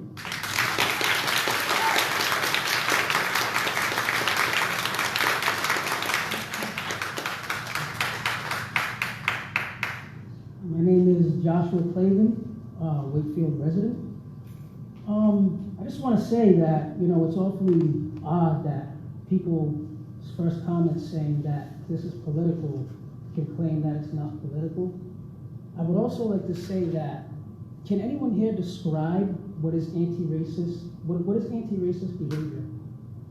Anyone? Anyone? No? Okay. I hope that's not right. Anti-racist behavior is not treating students differently. Oh, wait, is anti-racist behavior basically projecting the same behavior that you claim what racism is to actually kill You racism? just need to address those comments, and it's not about, you can't do a back and forth, I'm sorry. That's fine. And She just, just if addressed me everybody first, so I that's here didn't- tonight, if I could just reiterate, all comments need to be directed. Okay, can I get that time back then? All right, Sure, thank we you. can start back over. I appreciate that. So no one on the panel could actually describe in detail what anti-racist. We're not behavior- permitted to answer that, but All we right. can talk about it at some Okay. point, for sure. I would also like to know what actual legalities did Ms. Nicole break? Any actual legalities? Any actual legalities did she break? Anyone? That's on the agenda, right? Anyone? Can't engage in back and forth. So I would also like to know that, couldn't one make the claim that equity is basically the false notion that by treating everybody differently, you'll actually achieve nobody treating anybody differently? Because I'm Hispanic and I don't need people telling me that I'm supposed to feel a certain way for being Hispanic. I don't teach my children that. And I don't need you guys teaching my children that either. You guys are only supposed to teach my children what to think. I mean, how to think, not what to think. That's not your job. That's it. Provide them with the fundamental tools to learn on their own and to assess things on their own and to come up with their own judgments. It's not your decision to make. That's not what my tax dollars are for. And for people to be sitting up here on this committee and making complaints about having to come up with 200 files, that's ridiculous. Our tax dollars pay into that. It's your job. If you don't want to do it, step down and let somebody else do it. We can have differences in opinions, but when it comes to our children, it's not your job to tell them what they should think and what they should believe. It's ridiculous now. And I can promise you that anyone on that panel right there, right? Because apparently I'm marginalized, right? I can't do anything for myself, probably can't get an ID, right? I bet you anyone up on that panel can't describe what actual anti-racism is. I know you can't. And don't try to teach my children what you think it is either.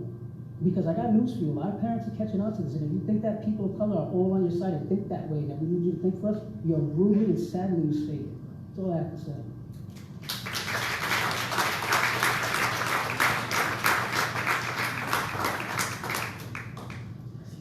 So, I'm Roland Benjamin, live off Willard Ave.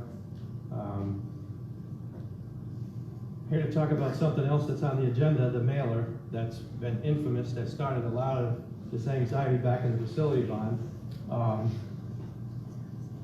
want to say, you know, there were 3 organizations that sent out a mailer. It's referred to as the AFL-CIO mailer, but there was 2 other groups, including a local advocacy group called Friends of SK.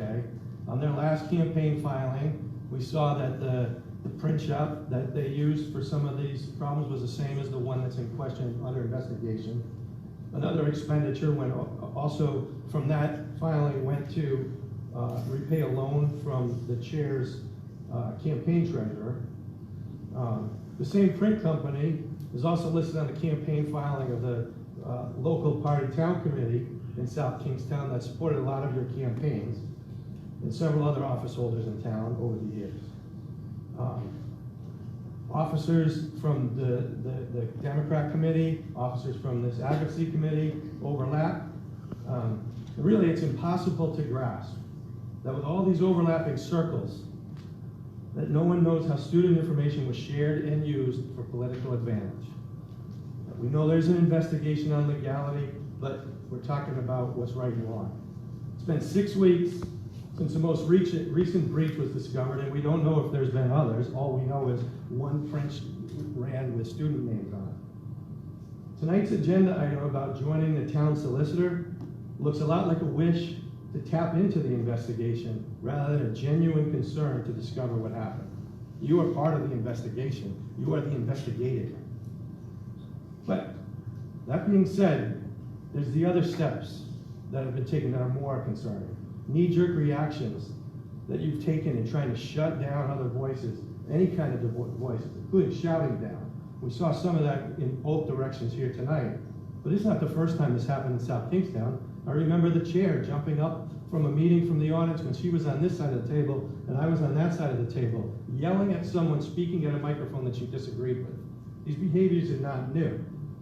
I also watched those things happened to me. Some of you tried to do them in different versions of campaigns. They start those tactics of trying to shut down dissent, not engage with it, shut it down. As soon as I threw my name in, before anybody knew anything about me, that's what they tried to do. It's those tactics that prompted me to sign a letter asking you to take action. It's tactics like this lawsuit. A lawsuit, there is definitely another solution. Some of you alluded to that. This lawsuit that gets announced, I got the email at 12:02 on Saturday morning for a meeting. I understand some of the timelines. I've sat on that side of the table. You know that I know this. But this is a rushed meeting to create a lawsuit to shut down a voice. Roland, I want to give you your time, and you can keep going. I just want to let you know about the improvement. Rather than try to engage and solve the issue, you doubled down. I would argue that I would use some of the language that you use today on social media. You are the ones that use the schools and children as pawns. The mailer proved that. It's time for that type of behavior to stop. It's time to take some divisive actions. A lot of what's happening tonight is also a big diversion from that, and I'd like you to address that. Thank you.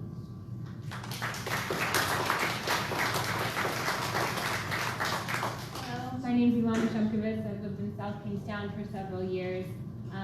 I don't have any kids, but if I do, I would like to see anti-racist curriculum and conduct in our schools. I don't think a lawsuit is necessary. I really hope that there's a different way to deal with this. A conversation, community conversation would be most ideal, because I think that a lot of people don't have a very poor understanding of what anti-racism is.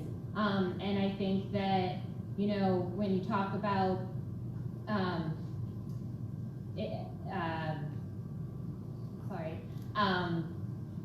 not being expected because of your skin color to perform poorly, that is not what anti-racism is implying. It's implying that we need to address the statistics that say that our children, if their skin is a darker color, they are more likely to be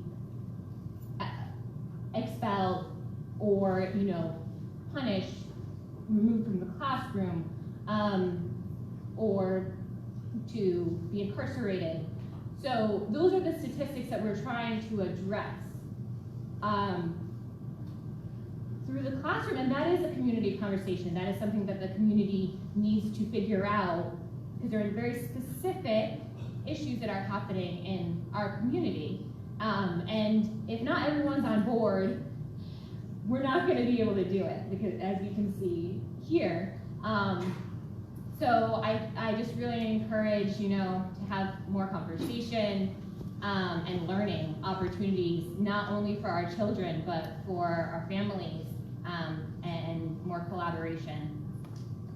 And I think that's all I wanted to say. I guess I just wanted to say that it would be good to avoid a lot of bureaucracy, and I think that conversation is the way to do that. Thank you.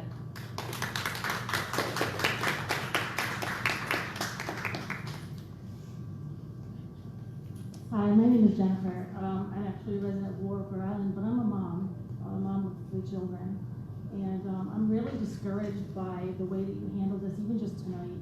You came right out and gave your side of the story, and you didn't bother to give what actually happened. You didn't bother to tell everybody that she had made multiple requests before she got to the level of sending in those requests. She asked for you guys to talk to her. She's a mom. She's a mom who was worried about her own kids. So just because the topic that you're so concerned about may not be at the top of her concerns, maybe she has different concerns, but she's still a mom with concerns, and she got a right to ask. And the fact that you refuse to answer those questions is what builds that fear in us. We have to give our kids to you for entire days, 5 days a week. We have to be able to trust you, and if you won't even answer simple questions, how can we do that? And you think it's strange that she would be scared to send her kids to your school? You think it's wrong of her to have requests and ask for that information? And I sit here and I hear you. I have lived through my children being bullied. I have lived through terrible things too.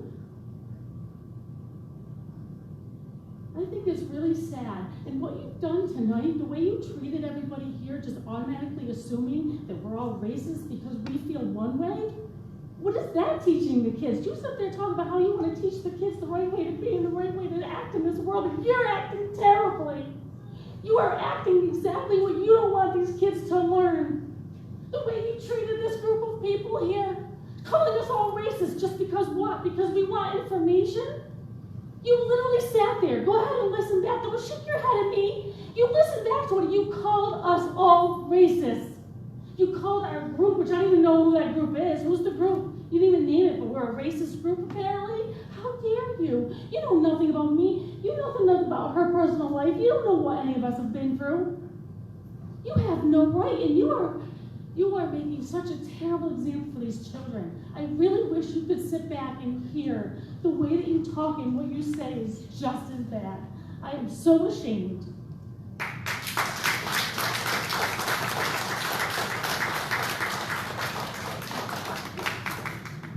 Hey everybody, can you hear me?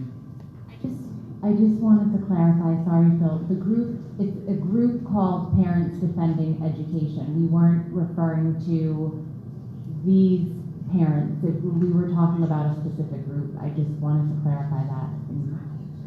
People didn't understand. Sorry, go ahead, Phil. Can I say one thing? That your baby's adorable.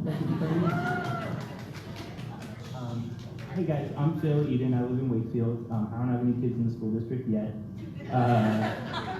but hopefully soon. So, this has been really hard. This just really sucks. Like, I think the school district is trying to take on what is a huge challenge. Racism is real. It's not some liberal conspiracy.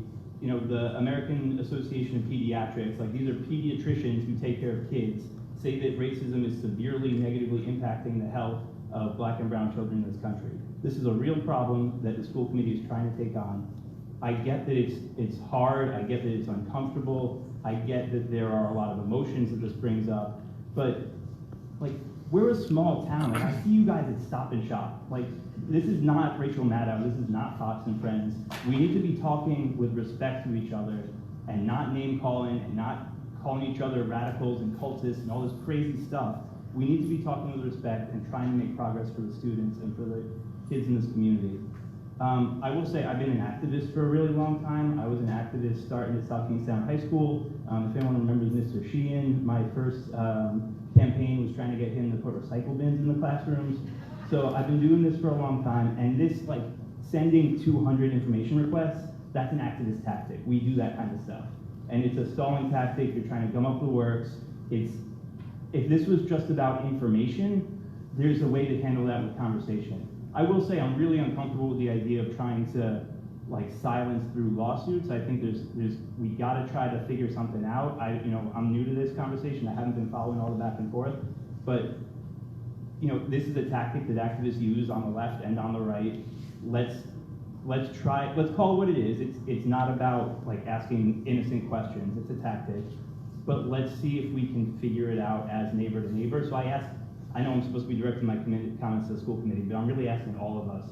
We're all neighbors. We all have the best interests of the kids at heart. Let's try to get through this civilly and with respect and with dignity. And let's recognize that this challenge that we're trying to take on, racism, is not a new challenge. It's been with us for 450 years. It's not going away anytime soon. It's gonna make us uncomfortable to talk about, right? I've said racist things and I've been really uncomfortable when people call me out on that. But that's how we grow, that's how we learn. Let's get through it and let's move forward and let's focus our resources. Oh, I'm sorry, I almost got. Let's focus our resources on building new schools. We gotta figure out the building plan. We have a lot of work to do still with anti-racism in the school district. So I think we need to get past this. We need to treat each other like adults with respect. And we need to take on these really big challenges that we have. Thank you.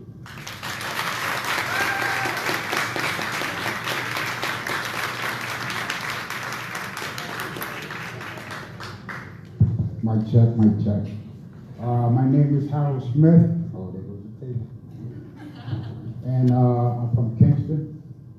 I have 5 grandchildren in the South Kingston school system, soon to be 6 next year.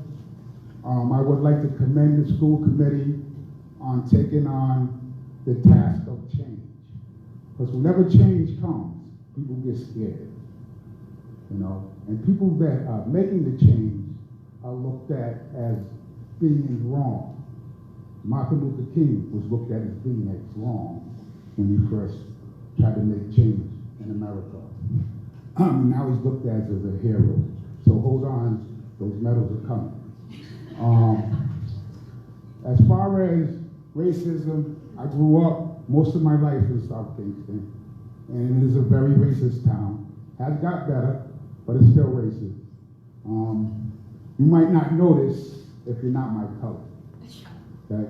Let's just make that clear. As far as all the requests for information for the welfare of her child, I think that after a couple, there should have been like maybe a meeting or something between both parties, because it seems like it's going to be a big financial burden on the town itself. I hear people saying, oh, taxpayers' money at work. Well, taxpayers' money is paying for all these, you know, information. I'd just like to say, keep up the good work. You girls inspire me. I wish we had a group like you when I was young. Keep up the good work. And we're not going nowhere. And change is coming. Thank you.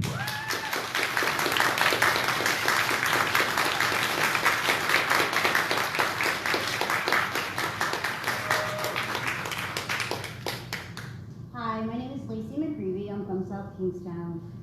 I just wanted to come and say, I think it's really wrong of you guys to sue her, because she asked you a question. You guys didn't answer her. She's had to ask you 200 times.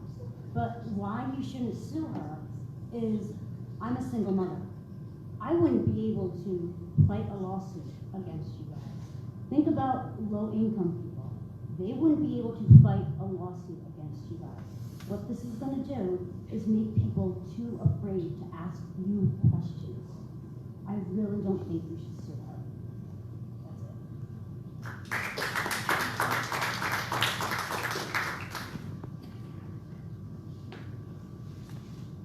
My name is Edward Lawson. I live in Kingston. And the first thing I'd like to say is I got this, email over the internet from the school committee today that basically accused this woman of being a racist, joining a racist national organization. And it also came at her because she didn't have a child in the school. I don't have a child in the school either. I had 5 graduate as children. I have 3 grandchildren. The last one graduated last year. And to tell someone they can't dare ask the school committee a question because they don't have children in the school, we vote on your budget. And we have the right to know what you're doing with the budget. And regarding the rest of this evening, I'd like to recommend that people read the article, Critical Race Theory's Toxic Destructive Impact on America by Dr. Carol Swain. And I'm going to jump right to the end of her article. She says, I reached my formative years before critical race theory and cultural Marxism had gained a dominant foothold in academia. Even though I was born and grew up in the rural southern poverty during an era of segregation, I was not taught to hate white America or to hate America itself. Instead, my black teachers stressed how I need to work hard and excel. I grew up to be a proud American who never doubted she lived in the greatest country in the world. No one around me encouraged me to see myself as a victim. I never fixed it on that fact that I was black, poor, and female. Had I done so, I doubt that I would have achieved what I have.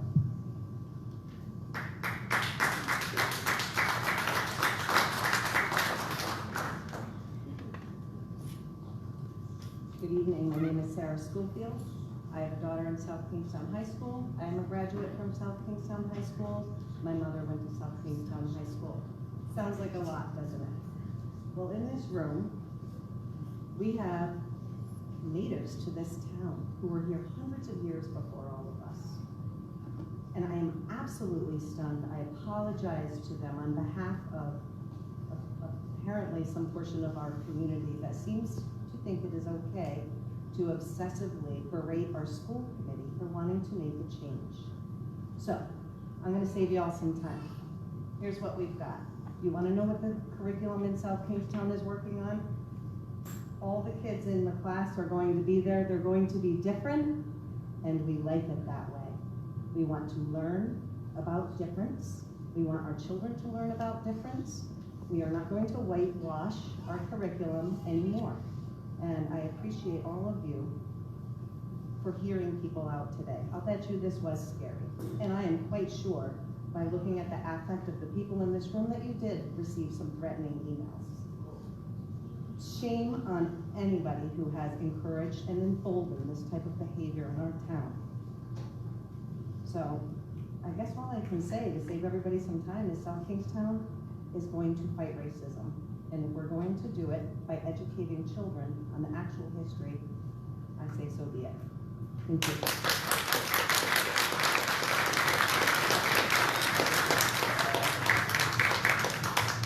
Good evening, my name is Melanie Dyer and I live in South Kingstown. My daughter is new to the district. We moved from Bristol Warren.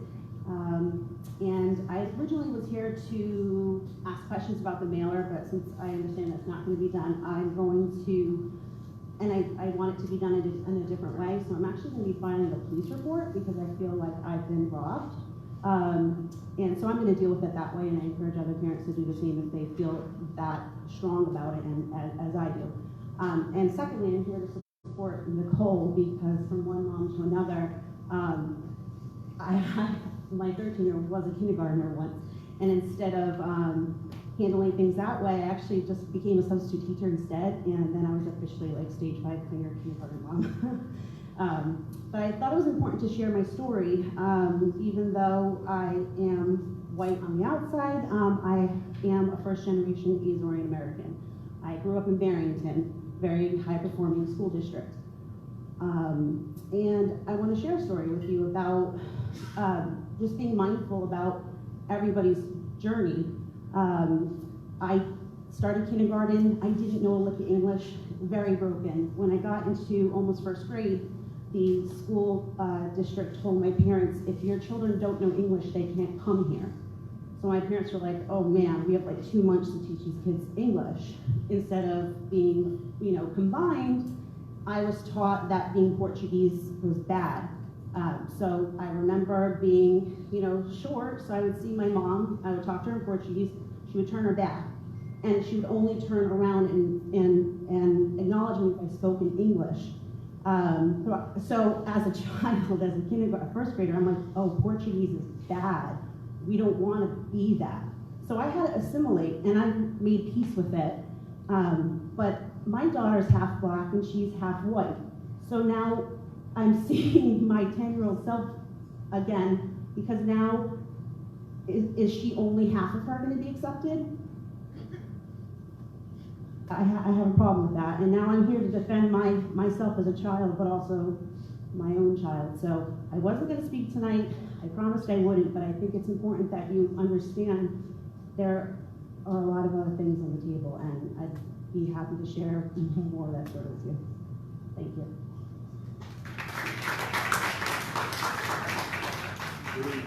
Good evening. My name is Touche Turtle Sampson, also known as Alan Sampson. I'm a Narragansett Indian person, full with Narragansett Indian pride. And for the record, when I came into this meeting tonight, the last thing I expected was to be hit with the Pledge of Allegiance. I did not stand and say the pledge, not to be disrespectful. My father served in the Korean War. My grandfather served in war for this country. So I have grown. I was taught about the Declaration of Independence. I was taught about the Revolutionary War, all of these things, you know what I mean? The term rebel has come up lately. A lot of things that was instilled in me as a kid, today, I can't teach to my children because it's like society is dumbing us down or something. I don't know. But what I want to address is, like, we're talking about racism. It's hard not to say racism doesn't exist when we know racism does exist. So when you want to talk about racism, even though it needs to be talked about, people want to squash it like it doesn't need to be talked about. It's like when you talk about a history class. People say you got to teach history, but realistically, to teach history, it always appears with history, there's people that are holding the people down, and then there's the people that are coming up off of holding people down. So it's hard to teach history truthfully without teaching racism. It's mathematically impossible to teach history and not teach racism. Because as a white child, learning that your ancestors came here and basically took over a country from our people, and you don't to this day want to acknowledge the truth about that, it's starting to look like when it comes to accountability, nobody wants to be accountable. You know what I mean? What this woman done, I can't really say I blame her for doing it, because like as of recently, the school department's been asking me, why are my daughters coming in late? Well, if you're not treating me, I learned the Pledge of Allegiance just like everybody else did, through the school department. I also thought, as I was learning, that what I was speaking was going to apply to me. You know what I mean? I actually thought that the words I was speaking, the words that the school department was training me to believe, applied to me. And shocker to me, them words are not for me. You follow what I'm saying? And I'm not being disrespectful or anything like that when I say that. I'm not instilling in my daughters to not go to school and disrespect the flag. I'm allowing my daughters to come in late so they don't have to deal with that issue of the flag. It won't have to be, but because I'm doing this now, the school department wants to say to me, why are your kids coming in late? Touche, I just want to let you know that you're past the 3 minutes, but I'm not, no, I'm not telling you you have to stop. Okay.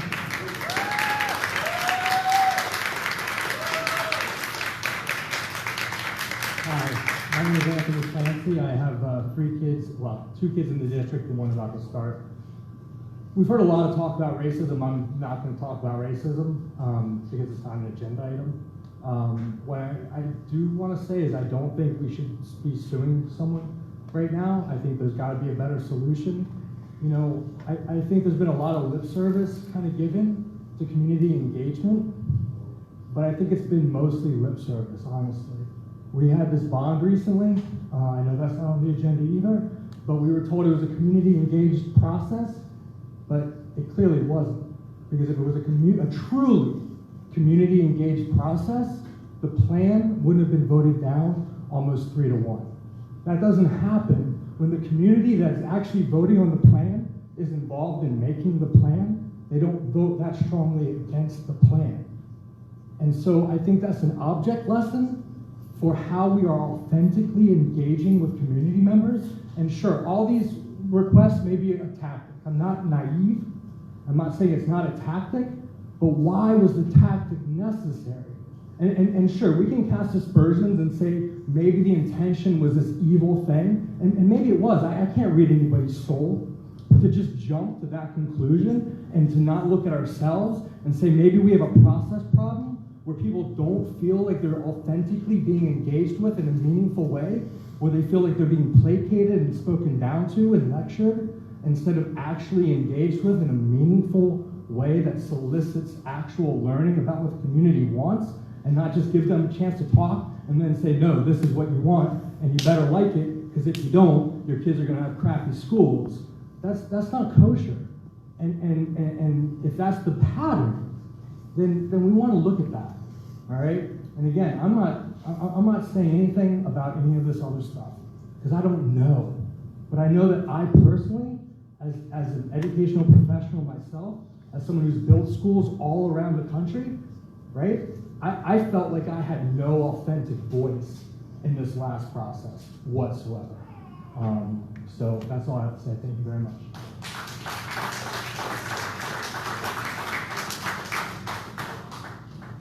Good evening. My name is Karen Humes, and I'm a parent of a child in the district. I looked on the school committee page for the list of calendars and meetings, and I didn't find any future meetings on the books.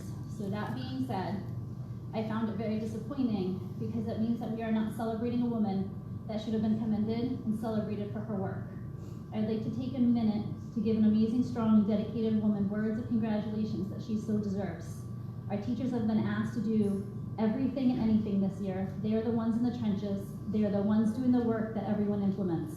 We should be celebrating them and honoring them every chance we get, especially when they earn big honors. Teacher of the Year honors for South Kingstown Schools went to Mrs. Julie Turcotte. Mrs. Turcotte is one of the best teachers you will find not only in SK, Rhode Island, but this country. She inspires her students to not only grow academically, but to grow as people. She is passionate about education, humble to a fault, and one of the kindest people you will ever meet. My son was fortunate to have Mrs. Turcotte in 4th grade at Peacedale. She will forever be that teacher for him. I watched my son be excited for school every day, come home with details about his day, become a better friend to everyone, and have passion for school, which I had never seen in him before. To this day, there are times and situations that happen, and he will turn to me and say, Mom, Mrs. Turcotte said this, and would be proud. Mom, Mrs. Turcotte taught us to do this. I can, without a doubt, stand here and say my child is not the only one that remembers and shares these moments. There are hundreds more students that will forever do the same because of Mrs. Turcotte. I'm limited to 3 minutes of speaking, however I could go on for hours about the impact, dedication, and devotion that Julie Turcotte has to her students, Peacedale Elementary and South Kingstown schools. She will never take the credit she deserves, and instead she will tell you it's because of those around her that she is so successful. However, I hope that the people sitting here tonight join me in giving Mrs. Turcotte the moment and recognition that she deserves. She's a blessing to our district and our students, and our better students and people because of her dedication. So congratulations to Mrs. Turcotte.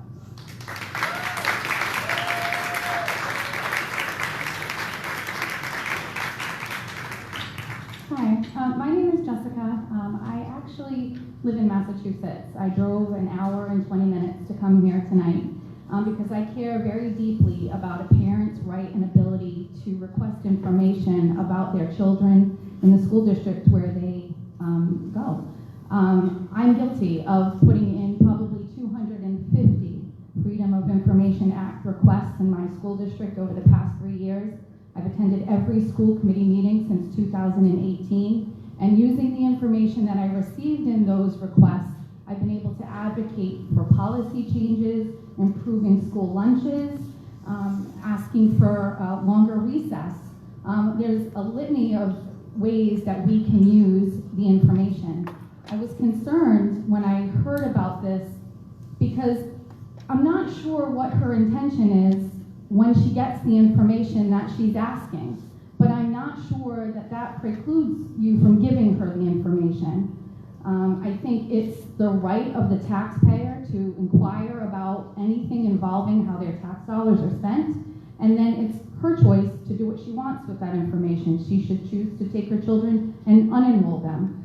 I'm worried about your choice to move forward with litigation and it setting the precedent for other communities, including my own. We're very close by. This made national news today. I'm very worried about taking a stance today by bringing a parent to a courtroom over their request for simple information.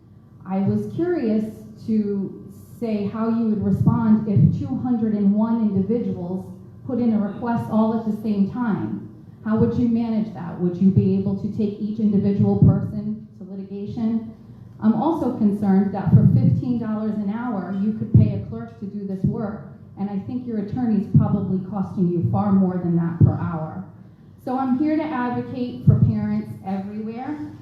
We need the ability to request information. I'm worried that your decision to move forward is going to set the precedent for parents around the country that asking for information could cause them legal strife, financial strife, and that we're not going to be able to have clear transparency in the schools that we pay for. So I don't know if this is going to be made as a motion tonight, if you're going to be moving forward, but I'm asking you to carefully reconsider the repercussions of your choices tonight and how it will reverberate throughout other communities in our country. And as a non-resident, I thank you for giving me the opportunity to speak.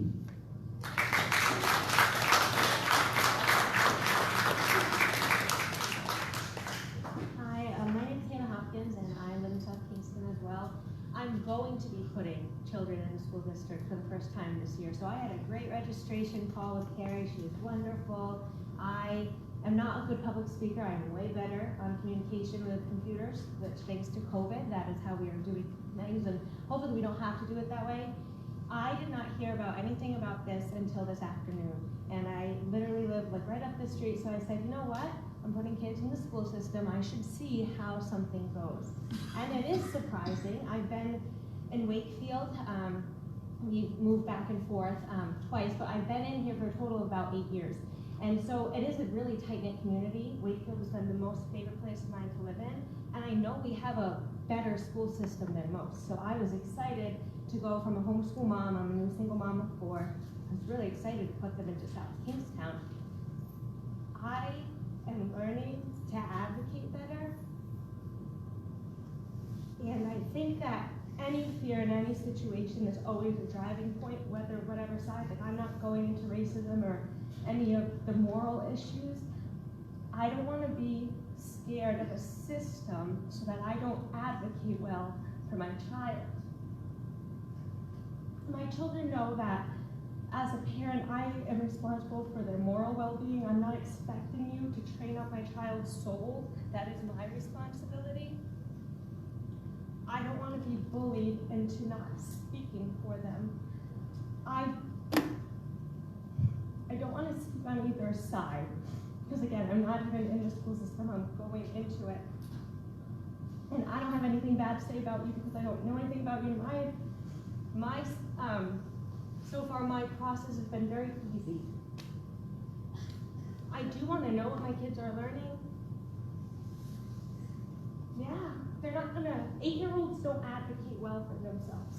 We all know children can't do that. They have parents for that. Suing is crazy, we all know it's crazy. I understand when you feel like you don't have an option, both sides are pulling out big guns here. That's really what it is. Like, it's like we have to counteract this. But we have to advocate for our kids. I know if you become a teacher, you love your kids.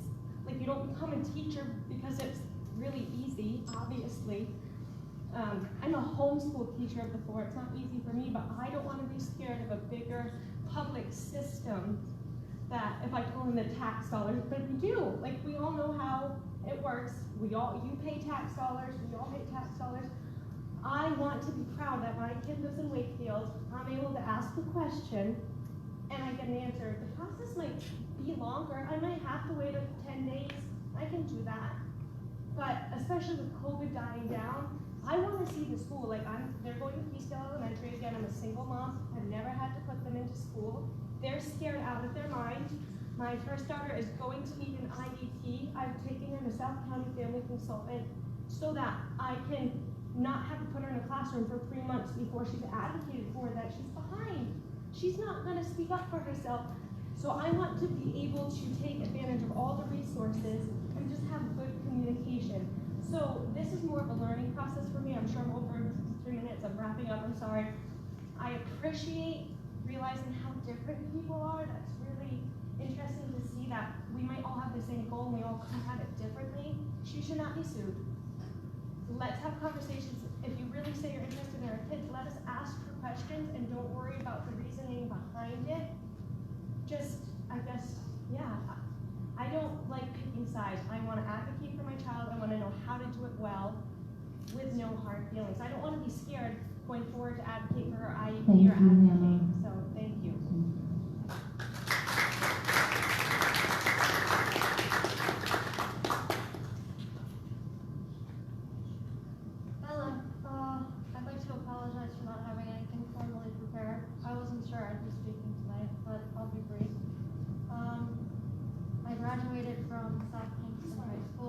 Your name, please, for the record, and where you live.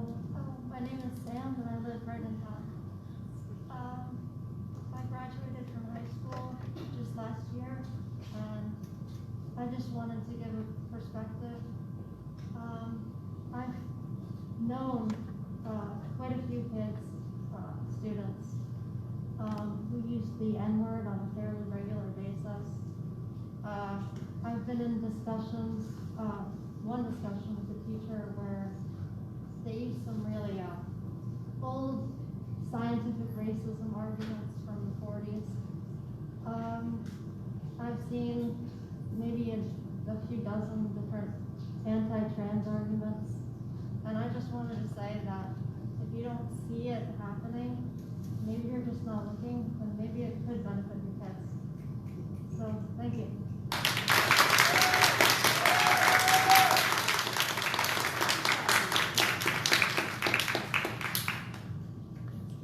Hello, my name is Matt Barnett. I'd just like to say that I saw a couple of the list of the requests on the bucket up there, and the thought that occurred to me is that, you know, just by volunteering, being in your kid's life and asking the teacher themselves what they're teaching, you would have gotten some of those answers. Also, it occurs to me that, you know, if both of us have volunteered in my kid's school at times, you get to see the books that are in the library, and you can learn that way without resorting to filing a ton of FOIA, Freedom of Information Act requests. That's all I have to say.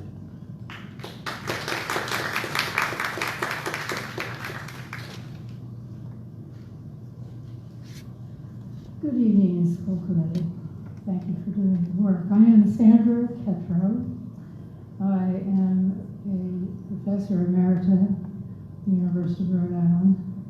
I created the first gender and communication course that was taught there.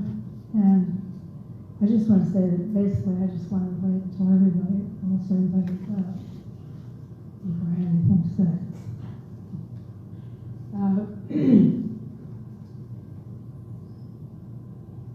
There are two things that I want to comment about. There's some discussion about the boys versus girls and LGBT, and I just want to comment that I suspect that most everybody here who might be heterosexual, and that's statistically probably about 94% roughly, probably has never had the thrill of having a death threat.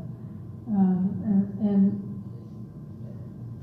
I understand, so what I'm trying to say is I understand the school for me was feeling somewhat unsafe, because for many years I felt unsafe because of my sexual orientation and death threats that I had received from our community. I have to say that because I am a white woman, I have never had a threat because of my skin color, but because of my sexual orientation. And so then I didn't really understand. I've been an advocate of civil rights and fought for that in the 1960s on. I'm old. But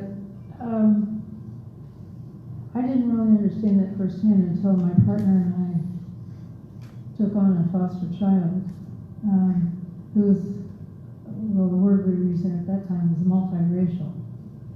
And I took her, insisted that she take swimming lessons, and I took her to a sports authority store, and she'd just been in DC for a long time, hadn't been exposed to lots of shopping and everything, so she was just really overwhelmed. But I said, we're going to look for a swimming suit, so let's go over here. And she did, and I happened to notice that about 10 feet away from us was a store manager who was watching us very carefully, watching her, because he was afraid, because she was a kid of color, that she was going to snatch something and shoplift it. And that really hit home with me. I have to say that the last few weeks, the stories of the Black Wall Street massacre in Tulsa have brought me to tears because it's a part of history I never learned.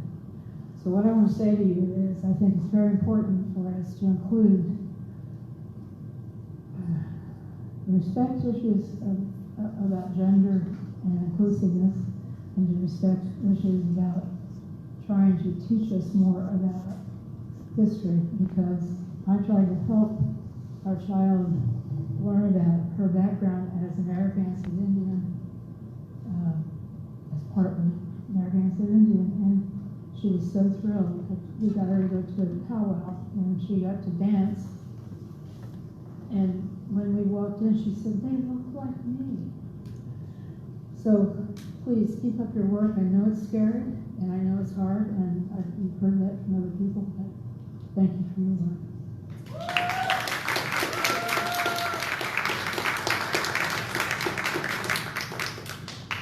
Kune asko kwasan, Tasawis, Kune Kampama kwasan, Tasawis Wayne. Peace. Hello. My traditional name is Kune Kampama kwasan. My mainstream name is Wayne Everett. I'm a member of the Narragansett Indian tribe.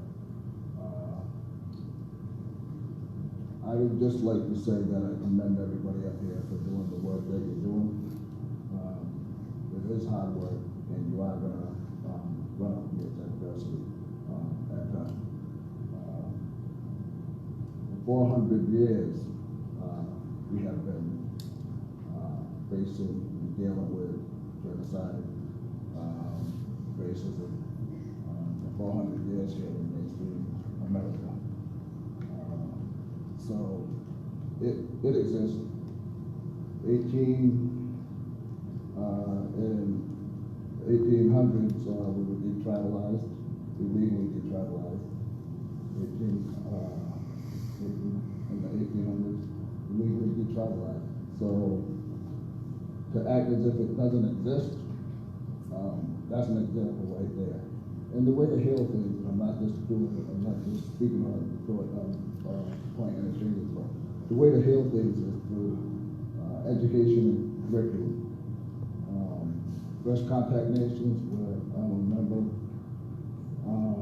I am of the First Contact Nations, and educating us from like King Philip's War and Great Swamp Massacre, starting with the First Contact Nations and raising everybody as they come here, because we were here from time immemorial. We're still here today. So educating everybody from the very beginning and raising all cultures as they came here and exist today, that's a great way to bridge communities and rid this racism and bring this community together. And I think that's something that we should do.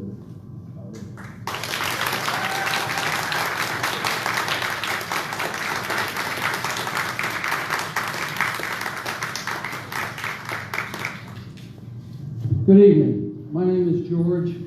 I live in the United States, and I salute the flag every day. I'm not here to talk about a whole bunch of stuff other than just to make a couple of observations.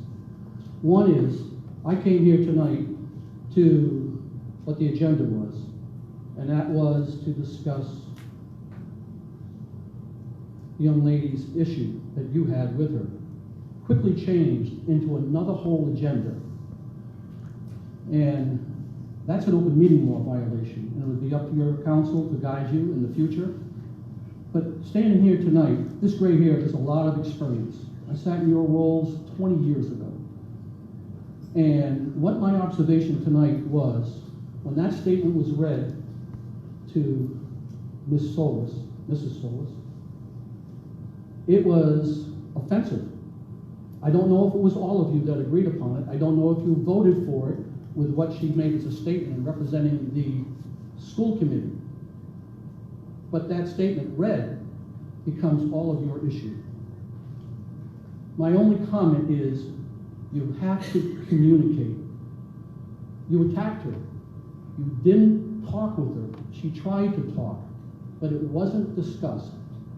A lot of this tonight is so dumb. What we all talked about for the last hour and a half, 2 hours, and everybody that talked should have been its own special agenda. Should have been its own meeting. Because there are probably many other people out there that would have loved to have come here to share the same experiences and stories that these people have to help educate you all. But you put it in, and it was underneath the guise that you, the chair lady, reading that statement was offensive, and it turned into be something else. Should never have happened. But you've got to do your homework. Being a school committee member isn't acting emotionally. You can't take emotion into it. You've got to be objective. That's what his role is for, to keep you out of harm's way. I'm not sure if you are. That's my statement.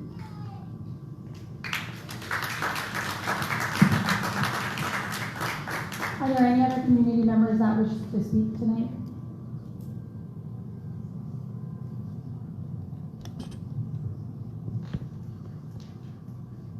Okay, at this time, seeing no further community comment, I will move to our attendees that are with us in Zoom. The first member of the community that I'm going to admit to speak is Chris Hubbard. Chris, you should be permitted to speak. I think I'm unmuted here. Yes, you are. Thank you. Good evening. My name is Chris Hubbard, and I live in South Kingstown. I'm here tonight to express my support for the school committee as they deal with the insanity of 160 plus ARPA requests. I would love to see another solution to working with Nicole, but if a lawsuit is the best or only option you have, do it. One has to look no further than a quick Google search of Nicole, or look through Nicoletta Nicole Facebook postings, or watch a rerun of her interview this morning on Fox and Friends to understand what's going on and who's involved, knowingly or unknowingly. I'm not sure who's driving it, but this seems not to simply be a concern for an incoming kindergartner. This seems to be straight out of the playbook of right-wing groups and an agenda maintaining white supremacy. Please don't pay for it. As Phil said earlier, racism is real. It needs to be addressed, and it's going to make all of us uncomfortable at times. I have 2 kids in the school system now, and the tolerance and love that they have for all of their classmates, white, black, gay, trans, you name it, is incredibly apparent, and it's a result of your wonderful programs. The programs are working. If the concern really is an incoming kindergartner, I assure you that child will be in awesome hands and will have more tolerance and love for other people than many even will ever know. Please let our school system get back to the task of amazing care of all for kids. Thank you. I just want to remind people before we continue, when you make your comments, please don't personalize them to a specific person, but address them to us. Thank you. The next person that I'll be recognizing to speak is Bill Tickner, and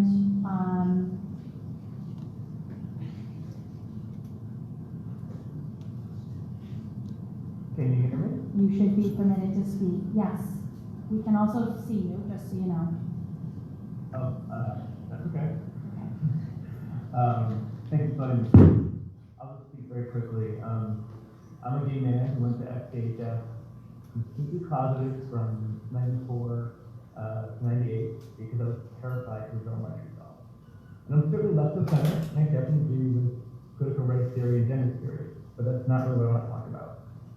There's a much bigger problem that needs to be addressed before those topics can really be discussed, and that's the growing treatment of assumption as fact. It happens on both sides of the political aisle, and it takes us further and further from solution. And why? Because if you incorrectly assume the cause of a problem, and then design your solution around that assumption, you don't solve the problem, right? There may very well be, or this mother, I believe she's made a very big assumption. I don't know her, so I'm not going to assume what her end goal is. But I can say, based on her Facebook post and comments, that she is assuming that she's being silenced because of her opinion on critical race theory and gender studies. And now she's acting based on those assumptions. And her actions are now well known to us all. The after requests and boxing credits. But the result is, the school system's in legal and financial jeopardy potentially, based on the consequences that will ensue if the school system can't respond to the request within 30 days. So how does the school system have to respond? Probably legally. It's not about this mother, right? It's about what the school has to do to respond to a legal problem. So yeah, I do think it's important to try to talk things out, right? That has to be addressed first before we can even talk about these other, topics that she wants to talk about or other team members want to talk about. That's all I really want to say. I really thank the committee for, this has got to be so challenging, I can't even imagine. I can't imagine what everyone's going through. And I also empathize with folks who are in the minority on the conservative side. I'm a minority, right?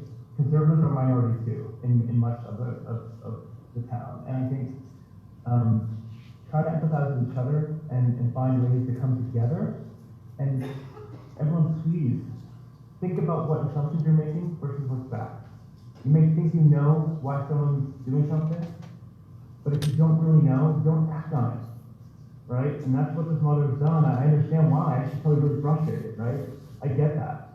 Even though I don't agree with her, I understand why she's frustrated.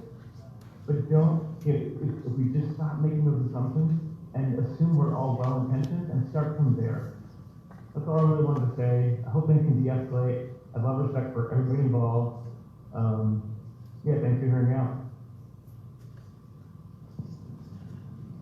Next, I'd like to recognize Jesus de la Torre to speak, and you should be permitted to speak. Hello, my name is Jesus de la Torre. I work in South Kingstown, and I wanted to thank the school committee for the response. They responded to the community when the community said that there was a problem of racism in the district. The administration responded by looking into the curriculum, by looking at the discipline policy, by looking at the problems of racism, and by taking actions towards ensuring that all people, no matter what their race, what their gender, or even what their political views were, that we all have a right to life, liberty, and pursuit of happiness. And I want to thank the school committee for being bold enough to face these issues and not back down, even in the face of adversity. And I also want to say I congratulate you for putting this item on the agenda because it shows how responsive you are to the community. Thank you very much. The next person that I would like to recognize to speak is Suzanne. Suzanne, you should be permitted to speak.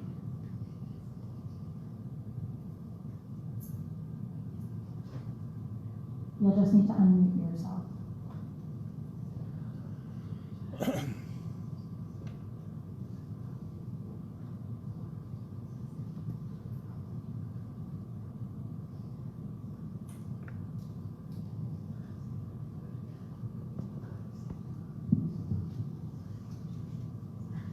Suzanne, you should be permitted to speak. You'll just have to, I can't unmute you, you'll have to unmute yourself. Your microphone, there should be a microphone with a red slash through it, and you would just tap on that and it should unmute you.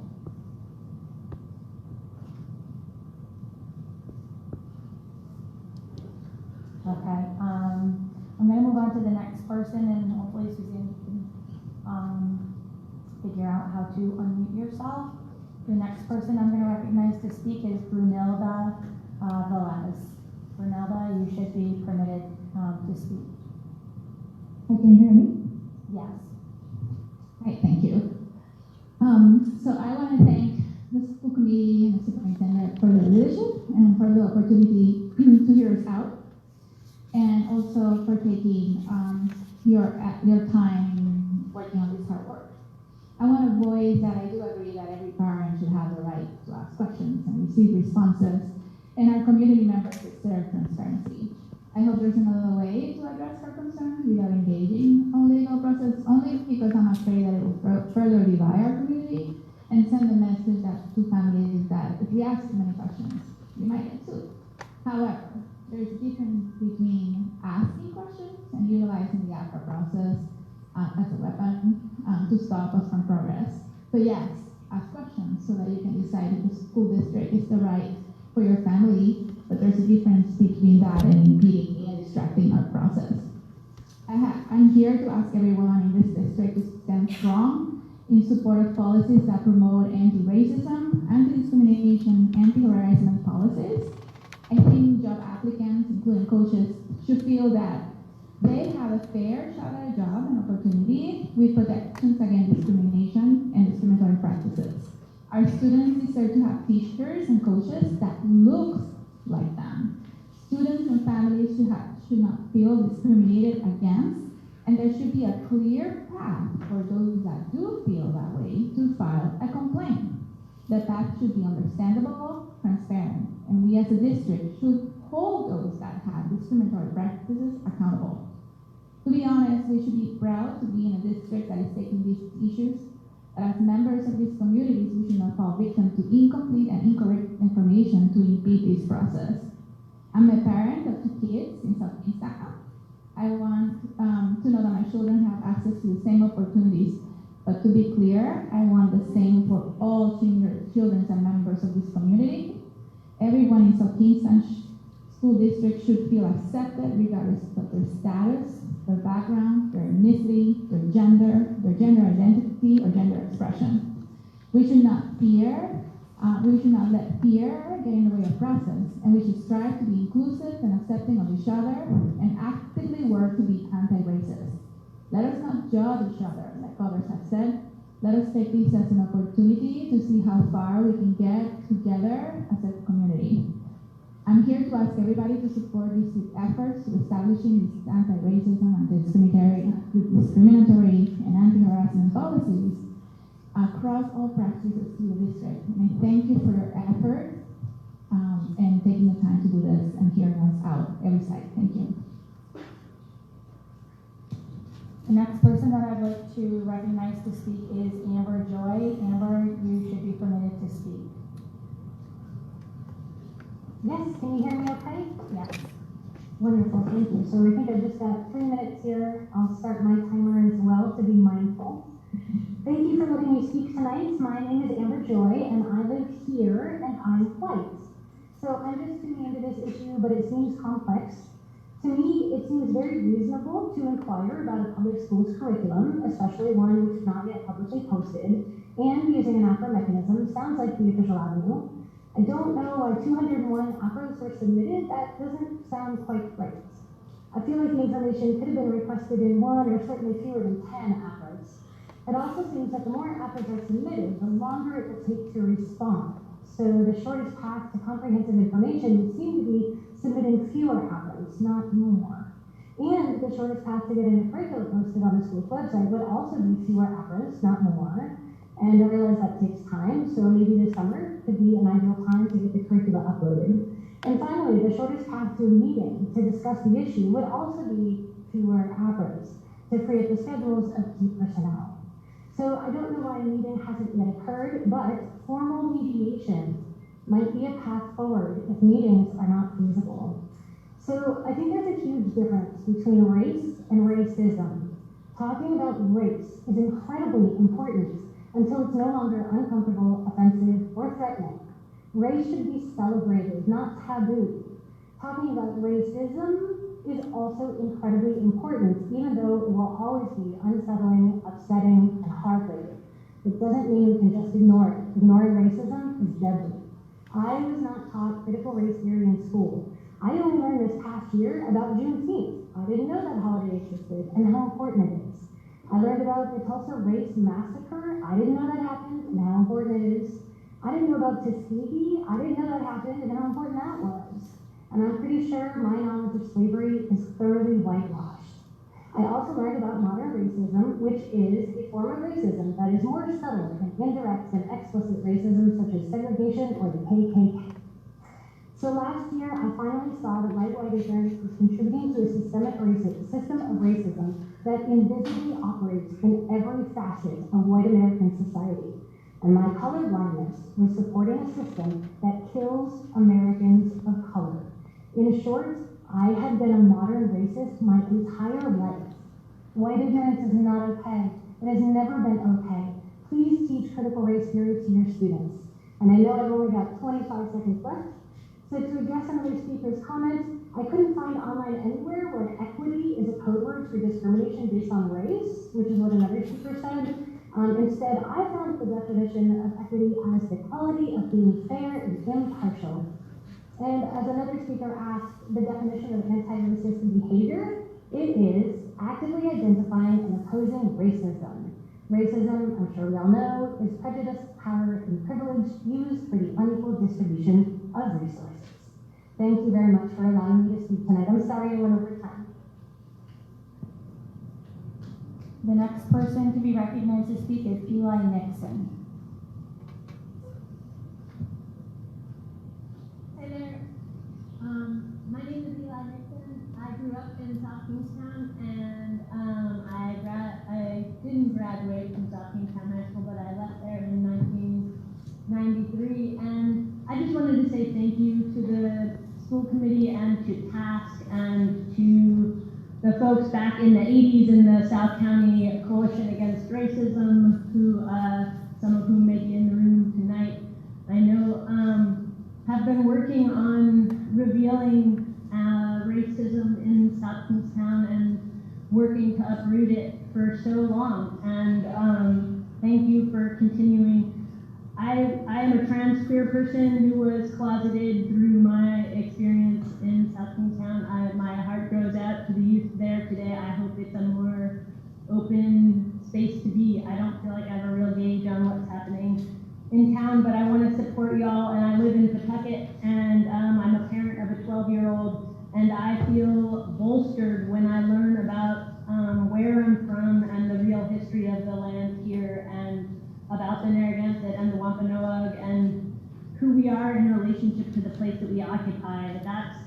There isn't one version of history that we can teach, but we can teach our kids to take in where we actually are and the perspectives that are here with us, and to listen to the voices among us. So just thank you, and if there's any way to settle this out of court and without that other person calling the police, I think I should definitely try and figure it out. Take care. Thank you. Okay, I see no further hands raised at this time, so I will end community. See, two more. Councilwoman Nicole Renzulli should be permitted to speak. Thank you. Can you hear me? Yes. Good evening. My name is Nicole Renzulli, and I am not a resident of South Kingstown. I live in Cranston, but I know as well as everyone else that this will set a precedent. I feel compelled to say that this meeting is happening to address whether the South Kingstown School Committee will file a lawsuit because of hundreds of public records requests. Its purpose is not to address racism. You are not elected to determine people's agendas. Racism is 100% real, but people are not racist because they want information. If you really care about combating racism, then you should be concerned that the conversation has gone in the direction that it has here. It takes the focus off of the good work South Kingstown has been doing to strive to improve conditions for learning, access, and opportunities for all children. What's the most accurate predictor of academic achievement? It's not socioeconomic status, race, gender, sexual orientation, or how prestigious the school is that a child attends. The best predictor of student success is the extent to which families are involved in their child's education. And the earlier educators and school districts establish parent engagement, the more effective they are in raising student performance. Parent partnerships formed during elementary school years build a strong foundation for student success and future engagement opportunities. As a parent, you are your child's first teacher. That is your job. Involved parents should not be penalized for doing their job. Nicole Solas had questions about the curriculum that no one wanted to answer, and she was instructed to make public records requests. I seriously doubt that she asked 200 questions originally. But as a mother of three, I can tell you how hearts don't carry like a mother's parents. Public transparency refers to how well school committees maintain open and honest lines of communication with citizens and keep them informed on decisions that are made in the best interest of the students of the district. I know every school committee and district struggles to balance confidentiality of information with the public's right to be informed of their actions, and sometimes they go too far in protecting privacy. When the protection of information creates an appearance of secrecy, public suspicion opens a Pandora's box, and here we are. A group of concerned citizens is ready to act. Will they work with the school system or against it? It depends on the ability of the district to create a climate of trust by creating transparency. Increasing citizen engagement with open communication strategies, the district will make it more likely that the helping hands of concerned citizens will be allies rather than competitors. Robust open communication with the public makes school districts more likely to find partners in the concerned citizens around them. As a city councilwoman, I understand the many, many hours of thankless work you do as public servants. I too have received threats, and I hope that you remain committed to seeking equitable practices that are part of conversations with educators and parents to engage families and educate all students well, including those from underrepresented groups. However, the importance of this work does not trump the importance of public transparency. Rather than spending tax money on suing an involved mother, which will just continue to draw attention away from the critical work you are doing, I hope you will consider. I just wanted to make you aware that you're almost at 4 minutes now. Okay, 2 more seconds. It will draw the attention away from the critical work you're doing. I hope you will consider making the public school curriculum accessible to all parents, perhaps online, so when they have questions, they can be fast or finding the information themselves. Thank you. Nate Perry, you should be permitted to speak.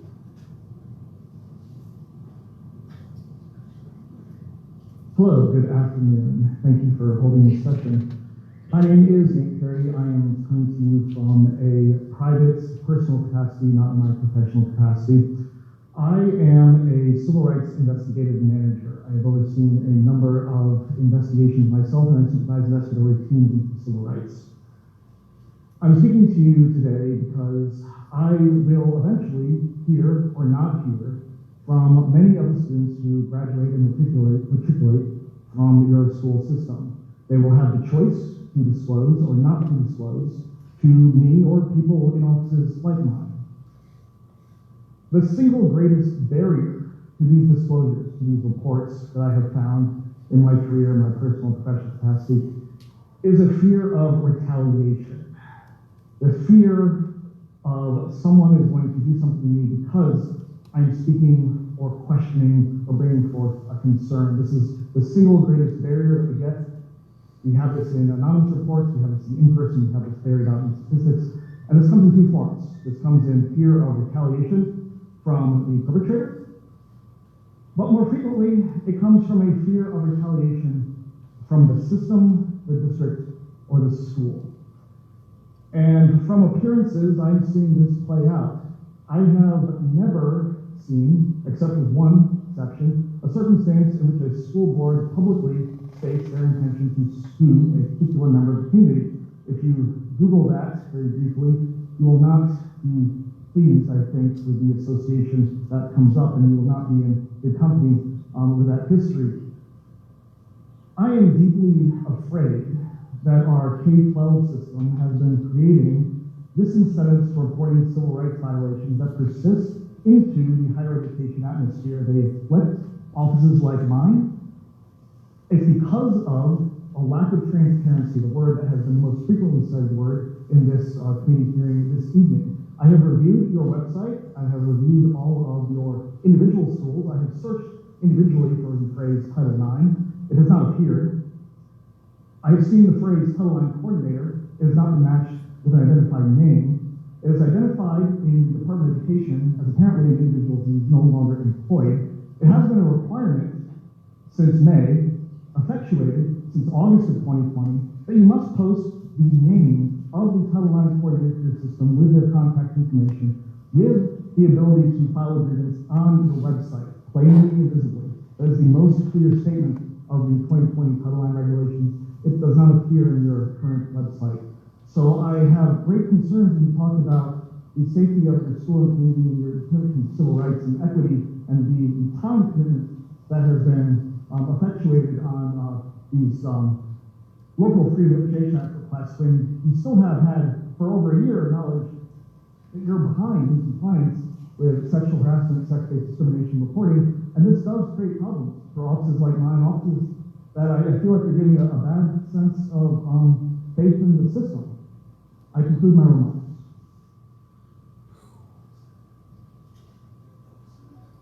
Raisa Moser, you should be, just so you know, you are going to be on camera. You should be permitted to speak.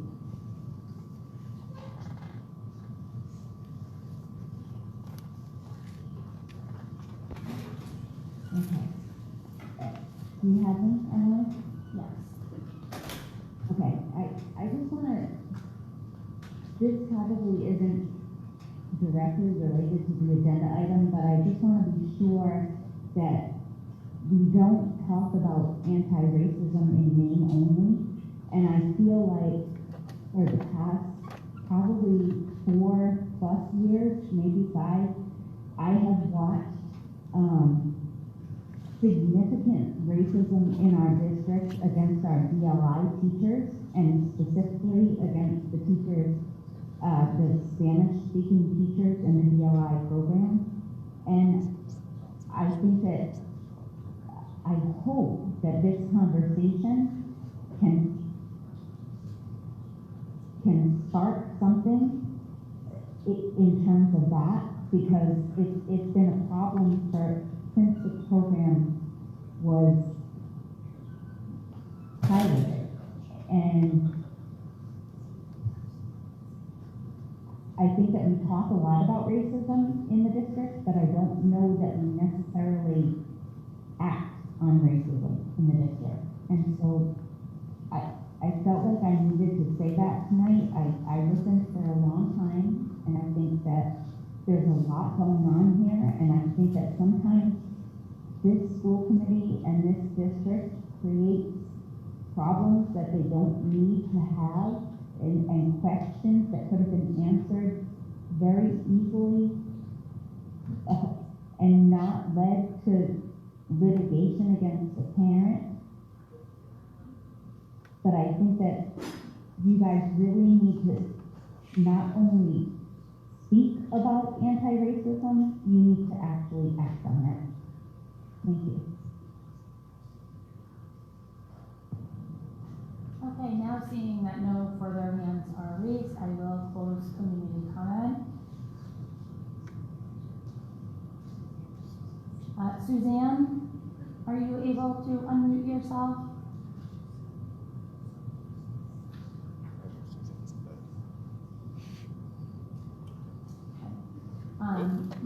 Seeing that no further hands are raised, I will close community comment at this time.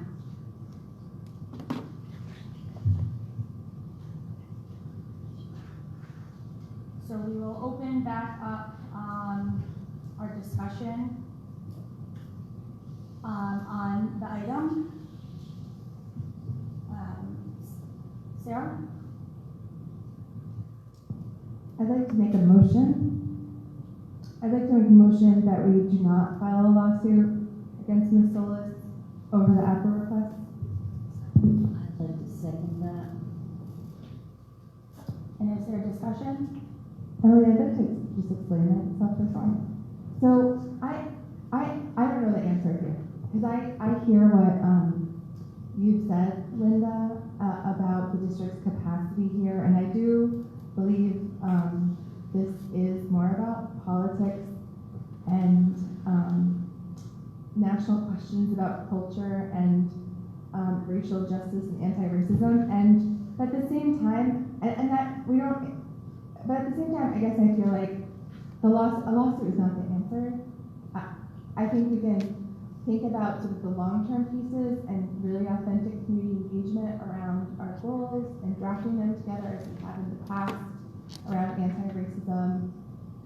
But on the short term, I just think we have to, I want to be able to go home and tell my kids that I don't cave to pressure and react in ways that don't sit right with my gut, right? And I feel like that's what filing a lawsuit would do.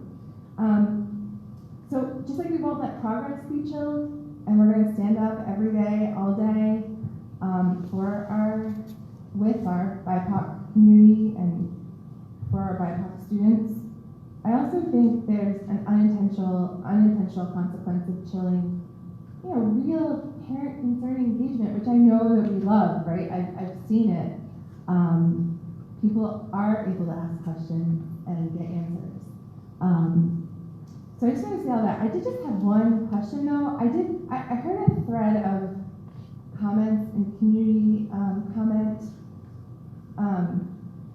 Why didn't we meet with Miss Solas? No one answered her questions. No one wanted to answer her questions. There's no communication. She did what we told her to do. Those kind of comments. I'd like to understand, and I think this is an important thing for community members to understand. Have we had some conversations to try and resolve this informally, right? In a really thoughtful way.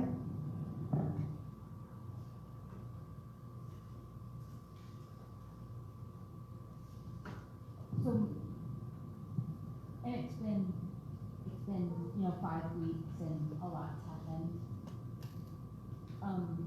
So my first email or correspondence was an email that where it was shared with me that there had been a conversation with a principal and that she could not enter and that it was illegal and she had the right to see the school where her daughter is enrolled. So I had emailed back and asked, could you explain a little more? Because I was confused, and I know right now with COVID we have absolutely limited, for elementary schools especially. So I was thinking she was a parent now, and I was confused. So she did clarify that she was registering here and wanted a tour. So I had reached out I had asked a question to try to find out if it was virtual or in person.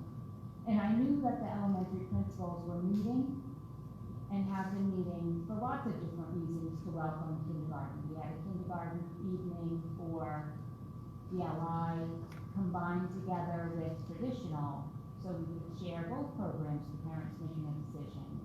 They've had other events, meeting the principal, meeting the teachers virtually. And so the next step absolutely is in person. I know that some folks are uncomfortable with that, but parents and children need to see the inside of their schools for next school year, before next school year, well before. We've tried to do that at the middle school first. It's a little bit easier with older children, and the elementary principals are working on hosting an opportunity for incoming K to see the school. So that's the next step for us. It's been the next step for us, and I don't plan that, the elementary, but I do expect that all 4 schools would all offer that, and we wouldn't offer that just in one school.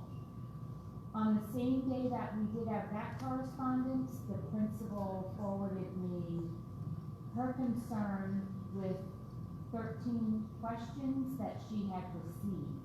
And again, questions are great. I'm probably the best, I ask more questions than anybody. It's how I learn. I understand that. But we were at, right or wrong, I think we were a little overwhelmed, if nothing, with the questions, and did try to start to unpack them. Had the curriculum director involved, had, like, let's unpack this, how do we answer this? And then more correspondence continued to go on between folks. So it was not, the best beginning of a relationship. Do I own that? I absolutely own that. I believe I am here to provide a service for people, and to make them feel comfortable. And I do think, immediately when I had the first question, I reached back out. I try not to make assumptions. Email is email. And I do think people view tone in email, and I try not to do that, and I don't know if that was being done with me. So I am always going to be hopeful that we can mend and work on things together. I understand, I kind of had to go back and refresh my memory, like, how did we end up in an APRA? Because I would so much rather have a conversation and talk with someone than deal with this APRA. And not that I don't respect our legal, but why would I want to pull them in all the time if I don't have to? But I think the, initial 13 questions that did come in, that did eventually end up into APRA's, kind of overwhelmed us. And they were not questions that we used to get. Doesn't mean that we won't get them in the future, and that we should learn how to answer them more efficiently and better. I own that. I just think that this was unique for us here. And it's not that we don't talk, all of us, I'm saying us as the leadership team, we don't talk often with our parents, because I do believe that we work really hard to have relationships with our families here, all of us. I don't know that. Linda, did you read the 13 questions? I will. I'm an early riser and we're hitting like early, so bear with me. All curriculum, number 1, all curriculum for all grades at Wakefield Elementary School. Number 2, titles and authors of all books in all classrooms and the library that promote anti-racism, race relations, any political topics relating to Black Lives Matter and President Trump, gender theory, transgenderism, and all topics of sexuality, sexual orientation, and sexual education. Number 3, disclosure of all policies, official and unofficial, written and unwritten, relating to anti-racism, critical race theory, gender theory, sexual education, and any political topic. Number 4, disclosure of all common practices relating to anti-racism, critical race theory, gender theory, sexual education, and any political topic. Number 5, disclosure of all professional development trainings relating to gender theory, transgenderism, anti-racism, critical race theory, and political topics. Please provide the exact or approximate dates of these trainings. Number 6, disclosure of whether you keep official or unofficial school records relating to children's sexuality, sexual orientation, or sexual education. Number 7, disclosure of all past and present lesson plans that incorporate or promote the ideologies of anti-racism, gender theory, transgenderism, and critical race theory. Number 8, on the phone, you stated that students build upon a line of thinking about history, and I need clarity on what exactly this line of thinking is. You stated that kindergartners are asked, what could have been done differently on the first Thanksgiving? What education objective does this lesson achieve? What education source supports this objective? Number 9, on the phone, you stated that it is common practice to refrain from or be mindful of using gendered terminology, including calling the students boys and girls. Please cite the educational source supporting this practice. Number 10, on the phone, you stated that children would not be grouped according to who has pigtails in quotes, because pigtails is considered gendered terminology. Please cite the education source supporting your assertion that the word pigtails is gendered terminology.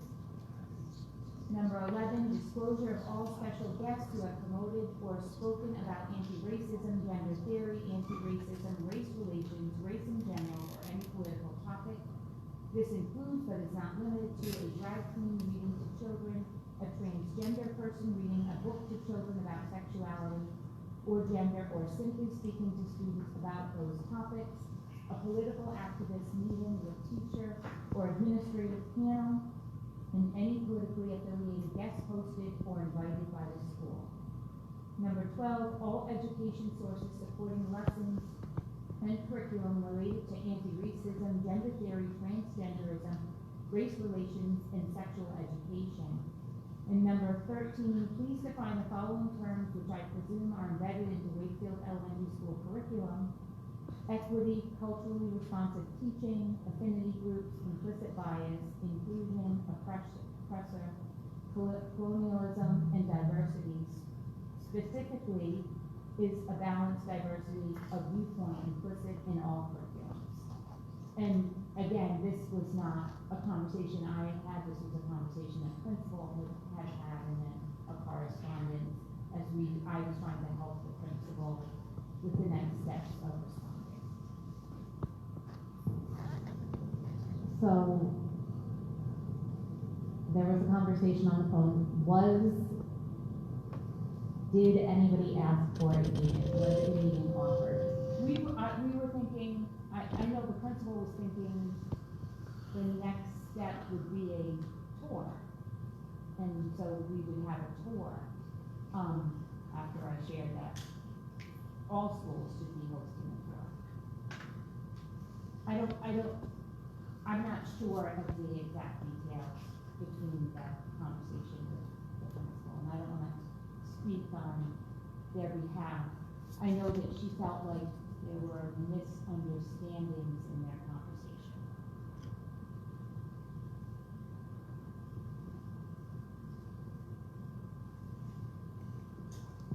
Michelle, you said that you had a question before we had community comments. You still have that question? I do. So, Superintendent Solas, you mentioned some work in the district with grant money for ELA specifically, and so what I'm wondering is, since one of the issues that seems to permeate a lot of the requests is a curriculum question. And I'm wondering if we can make that one of our goals. We had spoken about at our summer retreat having some goal setting discussion. And so I'm wondering if we can make moving towards putting that curriculum on the website or on the school pages, wherever you think it's appropriate. And I don't expect this to happen overnight because it's yeoman's work. And as the curriculum is audited and possibly revised, I think that if we make that clear to the community that that work is ongoing, it might relieve some of the angst. Thank you. So we are working on a comprehensive K-12 curriculum this year, and it will continue next year. We are purchasing new materials as we need to do per Rhode Island Department of Education from their the choices we have. A team is doing that, and absolutely we will put everything on the website. I don't know how to do it any other way.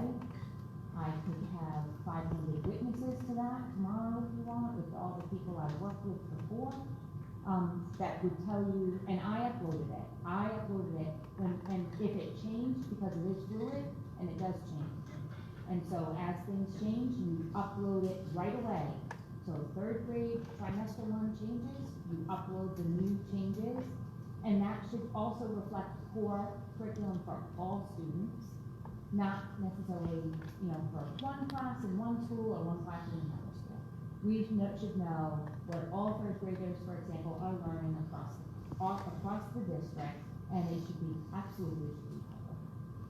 So would be excited for us to have that as a board. Thank you for asking.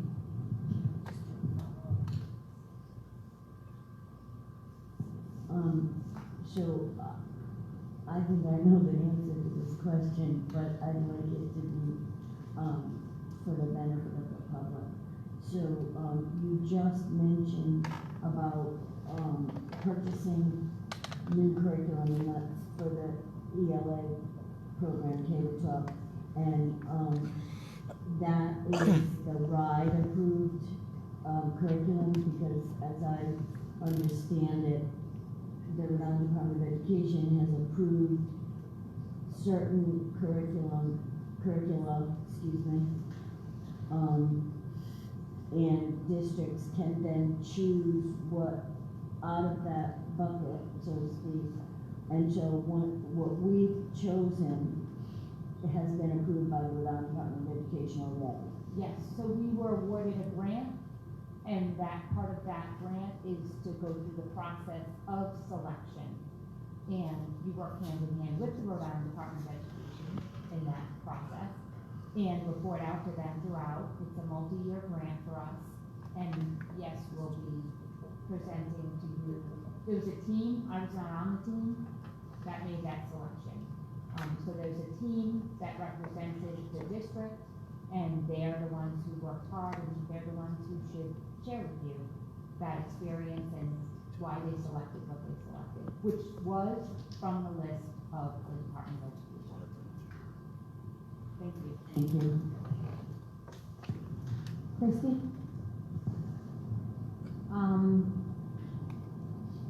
I keep thinking about one of the things we committed to as a school committee in terms of community and nonviolence. We talk about conflict resolution. The ultimate goal is a win-win.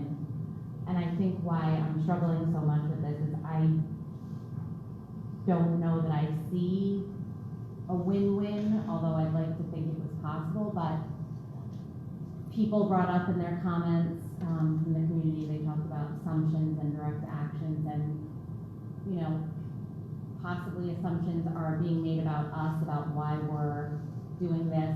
We're making assumptions about why this other person is doing this, and we're, I think, trying to solve the issue with a direct action, which is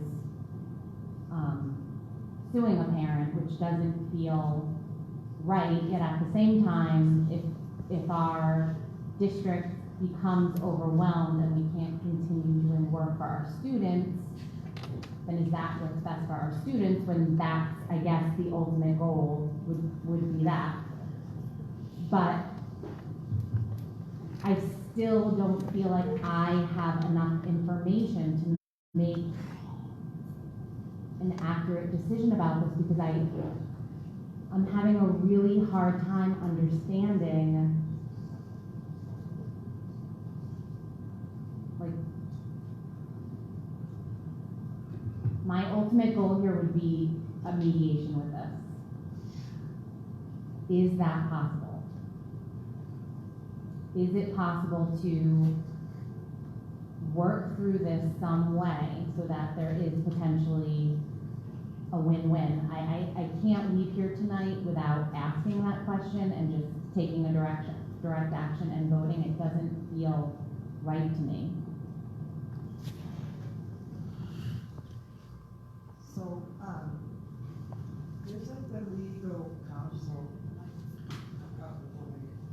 isn't the legal legal counsel of the woman in question here tonight? I don't know. She's right behind you. Yes. I think that would be a question for her. We are sitting here, we are talking about a potential lawsuit. Her legal is here, we are suggesting mediation, mitigation. Is that possible, ma'am? Can I just ask a question on process? Like, can we right now there's a motion on the table around the lawsuit. Can we also make a direction around mediation, or is that a separate agenda item for another time? Sure. So I think a couple of things I'm going to try and answer the question. The committee can always ask whether another individual is interested in mediation. In fairness to Ms. Alston, she probably want to consult with her counsel about that, and if that's the committee's will to offer mediation, that would be fine. As I did explain to you as well, you just need to understand that while that's being considered, if it's being considered, it doesn't stop the APRA process that's currently ongoing. So you just need to be mindful of that. Those timelines are still running. That can't be a condition. I think the way the agenda is worded about potential litigation, I think if this committee's will is to say we're not interested in litigation, but we would like to offer mediation, I think that's okay and acceptable under this agenda. So should I amend my motion? It seems like from some of the comments here. Well, I have a few questions lined up because I too am really conflicted. I wonder what the options are if this motion was to carry forward. So if the school committee will was to not move forward with an injunction. Also hoping that you could extend injunction, because I'm not sure that everybody that's with us tonight understands the difference between injunction and a lawsuit. So I guess that's my first request is if you could please explain injunction, what that process is, what that process is used for, and how that would benefit our district, and also what the ramifications would be. I think that's important for us to. Quick into the agenda says lawsuit. It doesn't say injunction. So I think, like I want to be clear. You file a lawsuit to get an injunction. So that you don't get an injunction without proceeding before the court. To get before the court, you file a lawsuit. So that's the technical process. For an injunction, in layman's terms, you're trying to get a court to stop something immediately, hopefully as fast as you can get a hearing. That's the purpose of an injunction, is to say to a court, please make this stop immediately, and then over time we'll litigate it further and come to a final conclusion. But you do file a lawsuit to get to that hearing on the injunction. Does that help? So the point of an injunction is to stop something that is harming that entity. That's sure. There's sort there's four criteria you have to get into. I won't bore you with them at midnight, but yes, you have to satisfy 4 criteria for a court to issue an injunction or a temporary restraining order. Correct. And so if we do not move forward with litigation to file an injunction to make this APRA process stop in order for the district to not be underwater, and at my estimate at $75,000 per APRA at a $15 million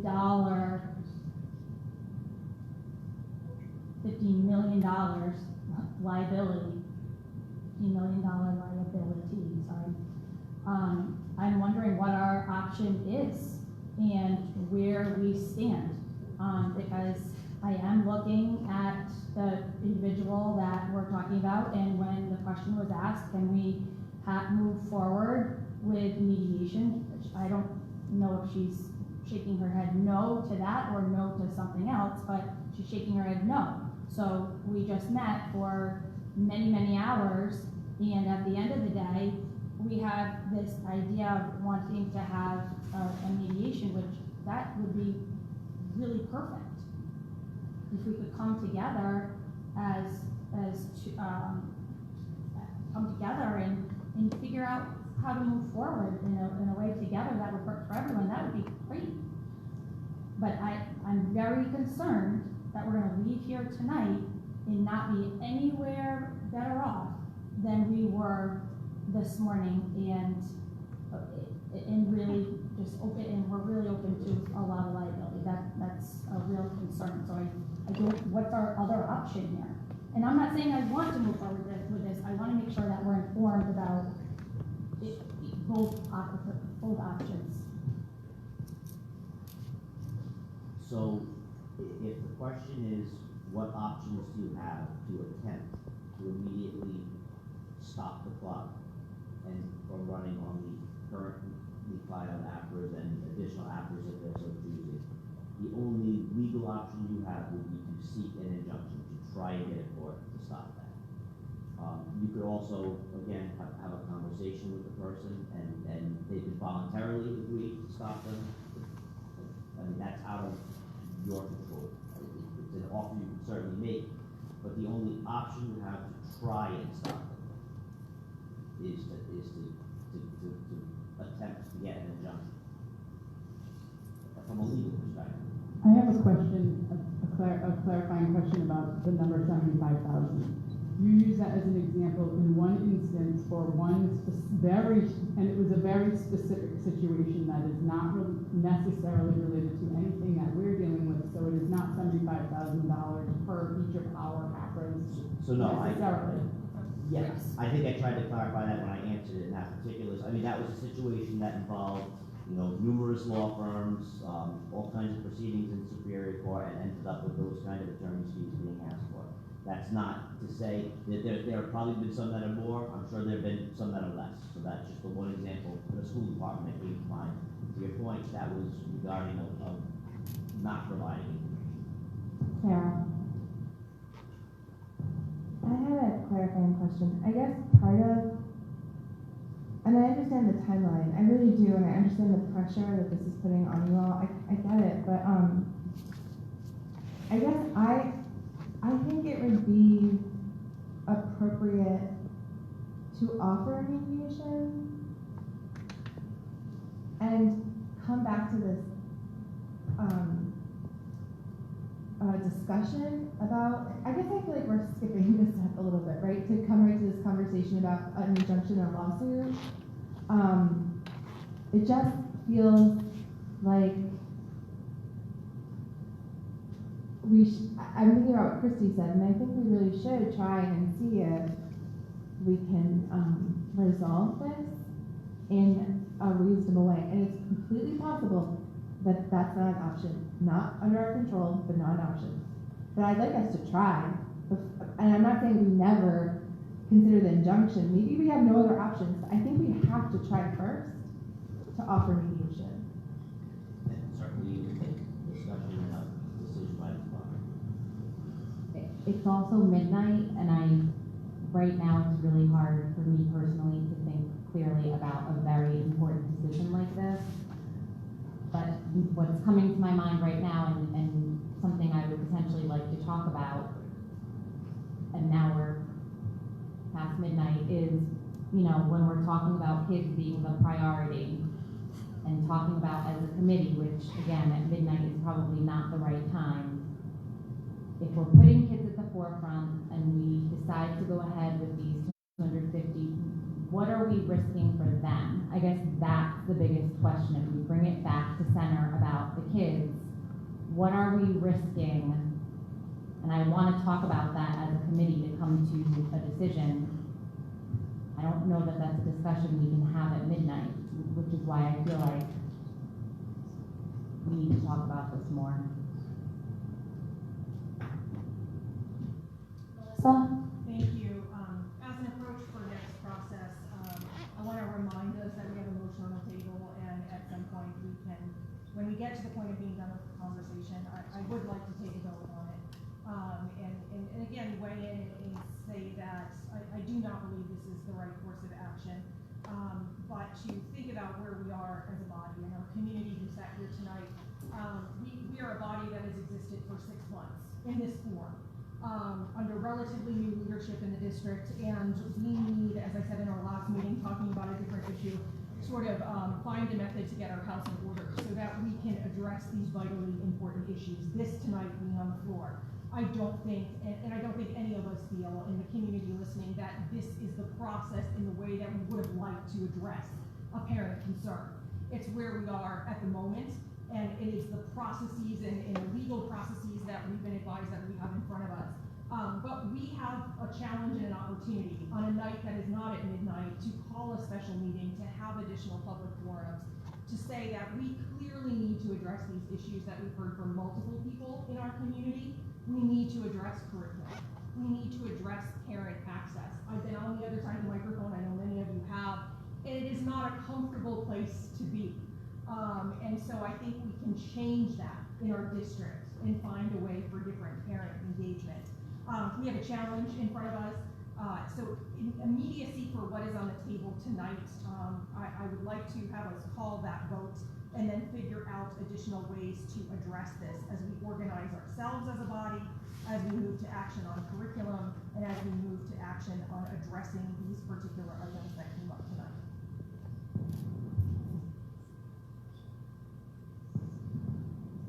So, I think the motion on the floor is to not go forward with a lawsuit, but has that motion been amended? Well, I would like to amend my motion to be that we don't go forward with a lawsuit, but first attempt to initiate mediation, and direct our attorney to do that. I would second that again. Doesn't it need to be seconded? You're spot on. I would say, all I was going to point out is that you'll need a vote on the amendment, and then a vote, if that should pass, then a vote on the amended motion. We need to vote as to whether we all agree with the amendment? Correct, and then if that passes, then you would have a vote on the motion as amended.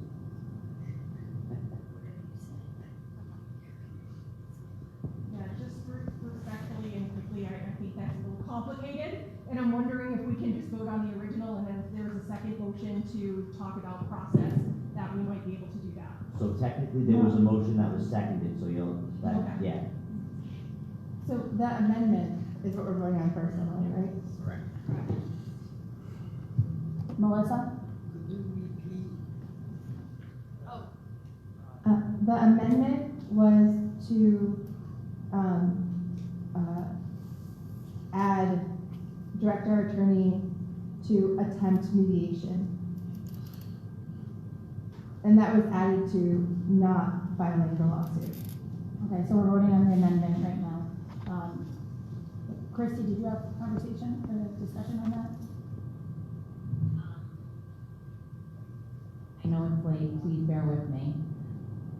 So in terms of mediation, Andrew, how, we're talking about timeframes right now. What does that look like in terms of timeframes? I mean, in fairness to Ms. Solas and her attorney, that's something I would assume that they obviously would hear the motion if it passes. They can go back and talk about it.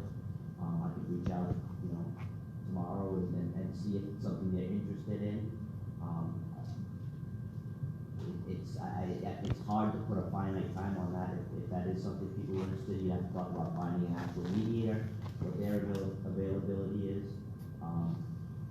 Or if they're not interested in mediation, then I suppose it's a quicker process, and you have your answer and you can get your decision from there.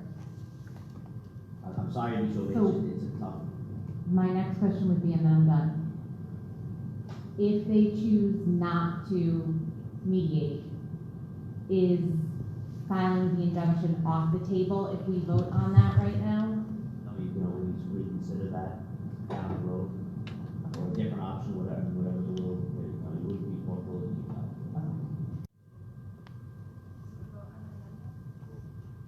Okay, so voting on the amendment.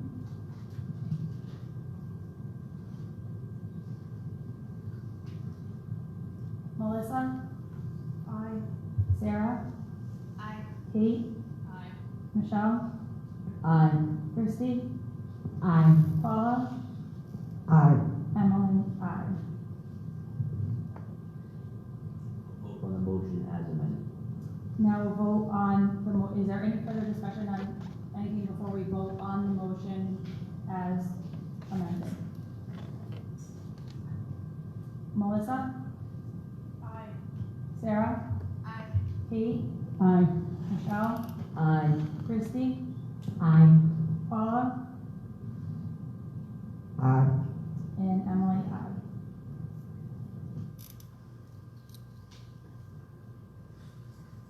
The next item on the agenda is adjournment. Motion that at 12:08 we adjourn. All in favor? Aye.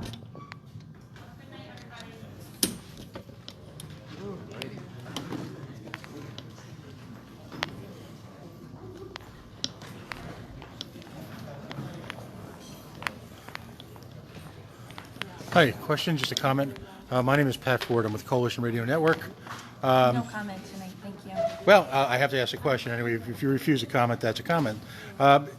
You took a public meeting which was geared towards process and introduced a fundamental question of racism into it.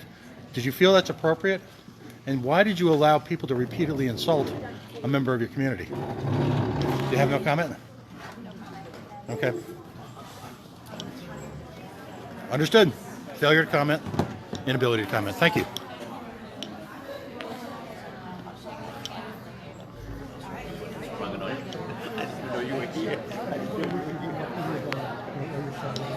Does that mean?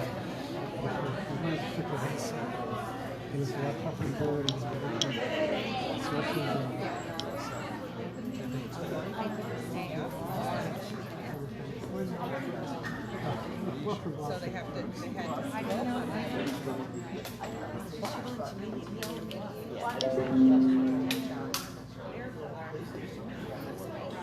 Folks, we're going to try and get a last comment out of, if you will, the presumed respondent. I don't know. The entire question was left fairly vaguely. I'm not sure if they're willing to comment. Their counsel is here, but we'll see.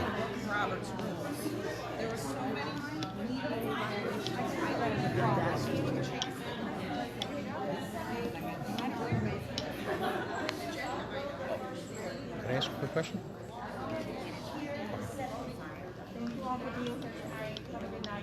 Do you have any comment on this? You took a meeting that was supposed to be about process and it turned into a question of racism. Are you alleging that your town member is racist? Or what was the point of the meeting? Sir, I don't have a comment. I think we've made plenty of community comments, so. Well, I'm not asking for this is for the media. So No, I do not have a comment, sir. you do not have a comment.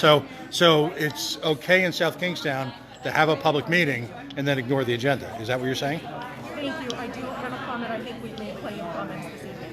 Well, people are inquiring, so they want to know what are there laws in South Kingstown? Thank you.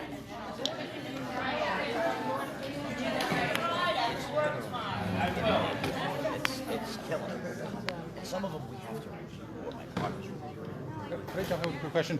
Are you concerned that your town council doesn't understand what injunctive relief is or an injunction? I have no concerns, thanks. I have no further comment. Appreciate it. Okay.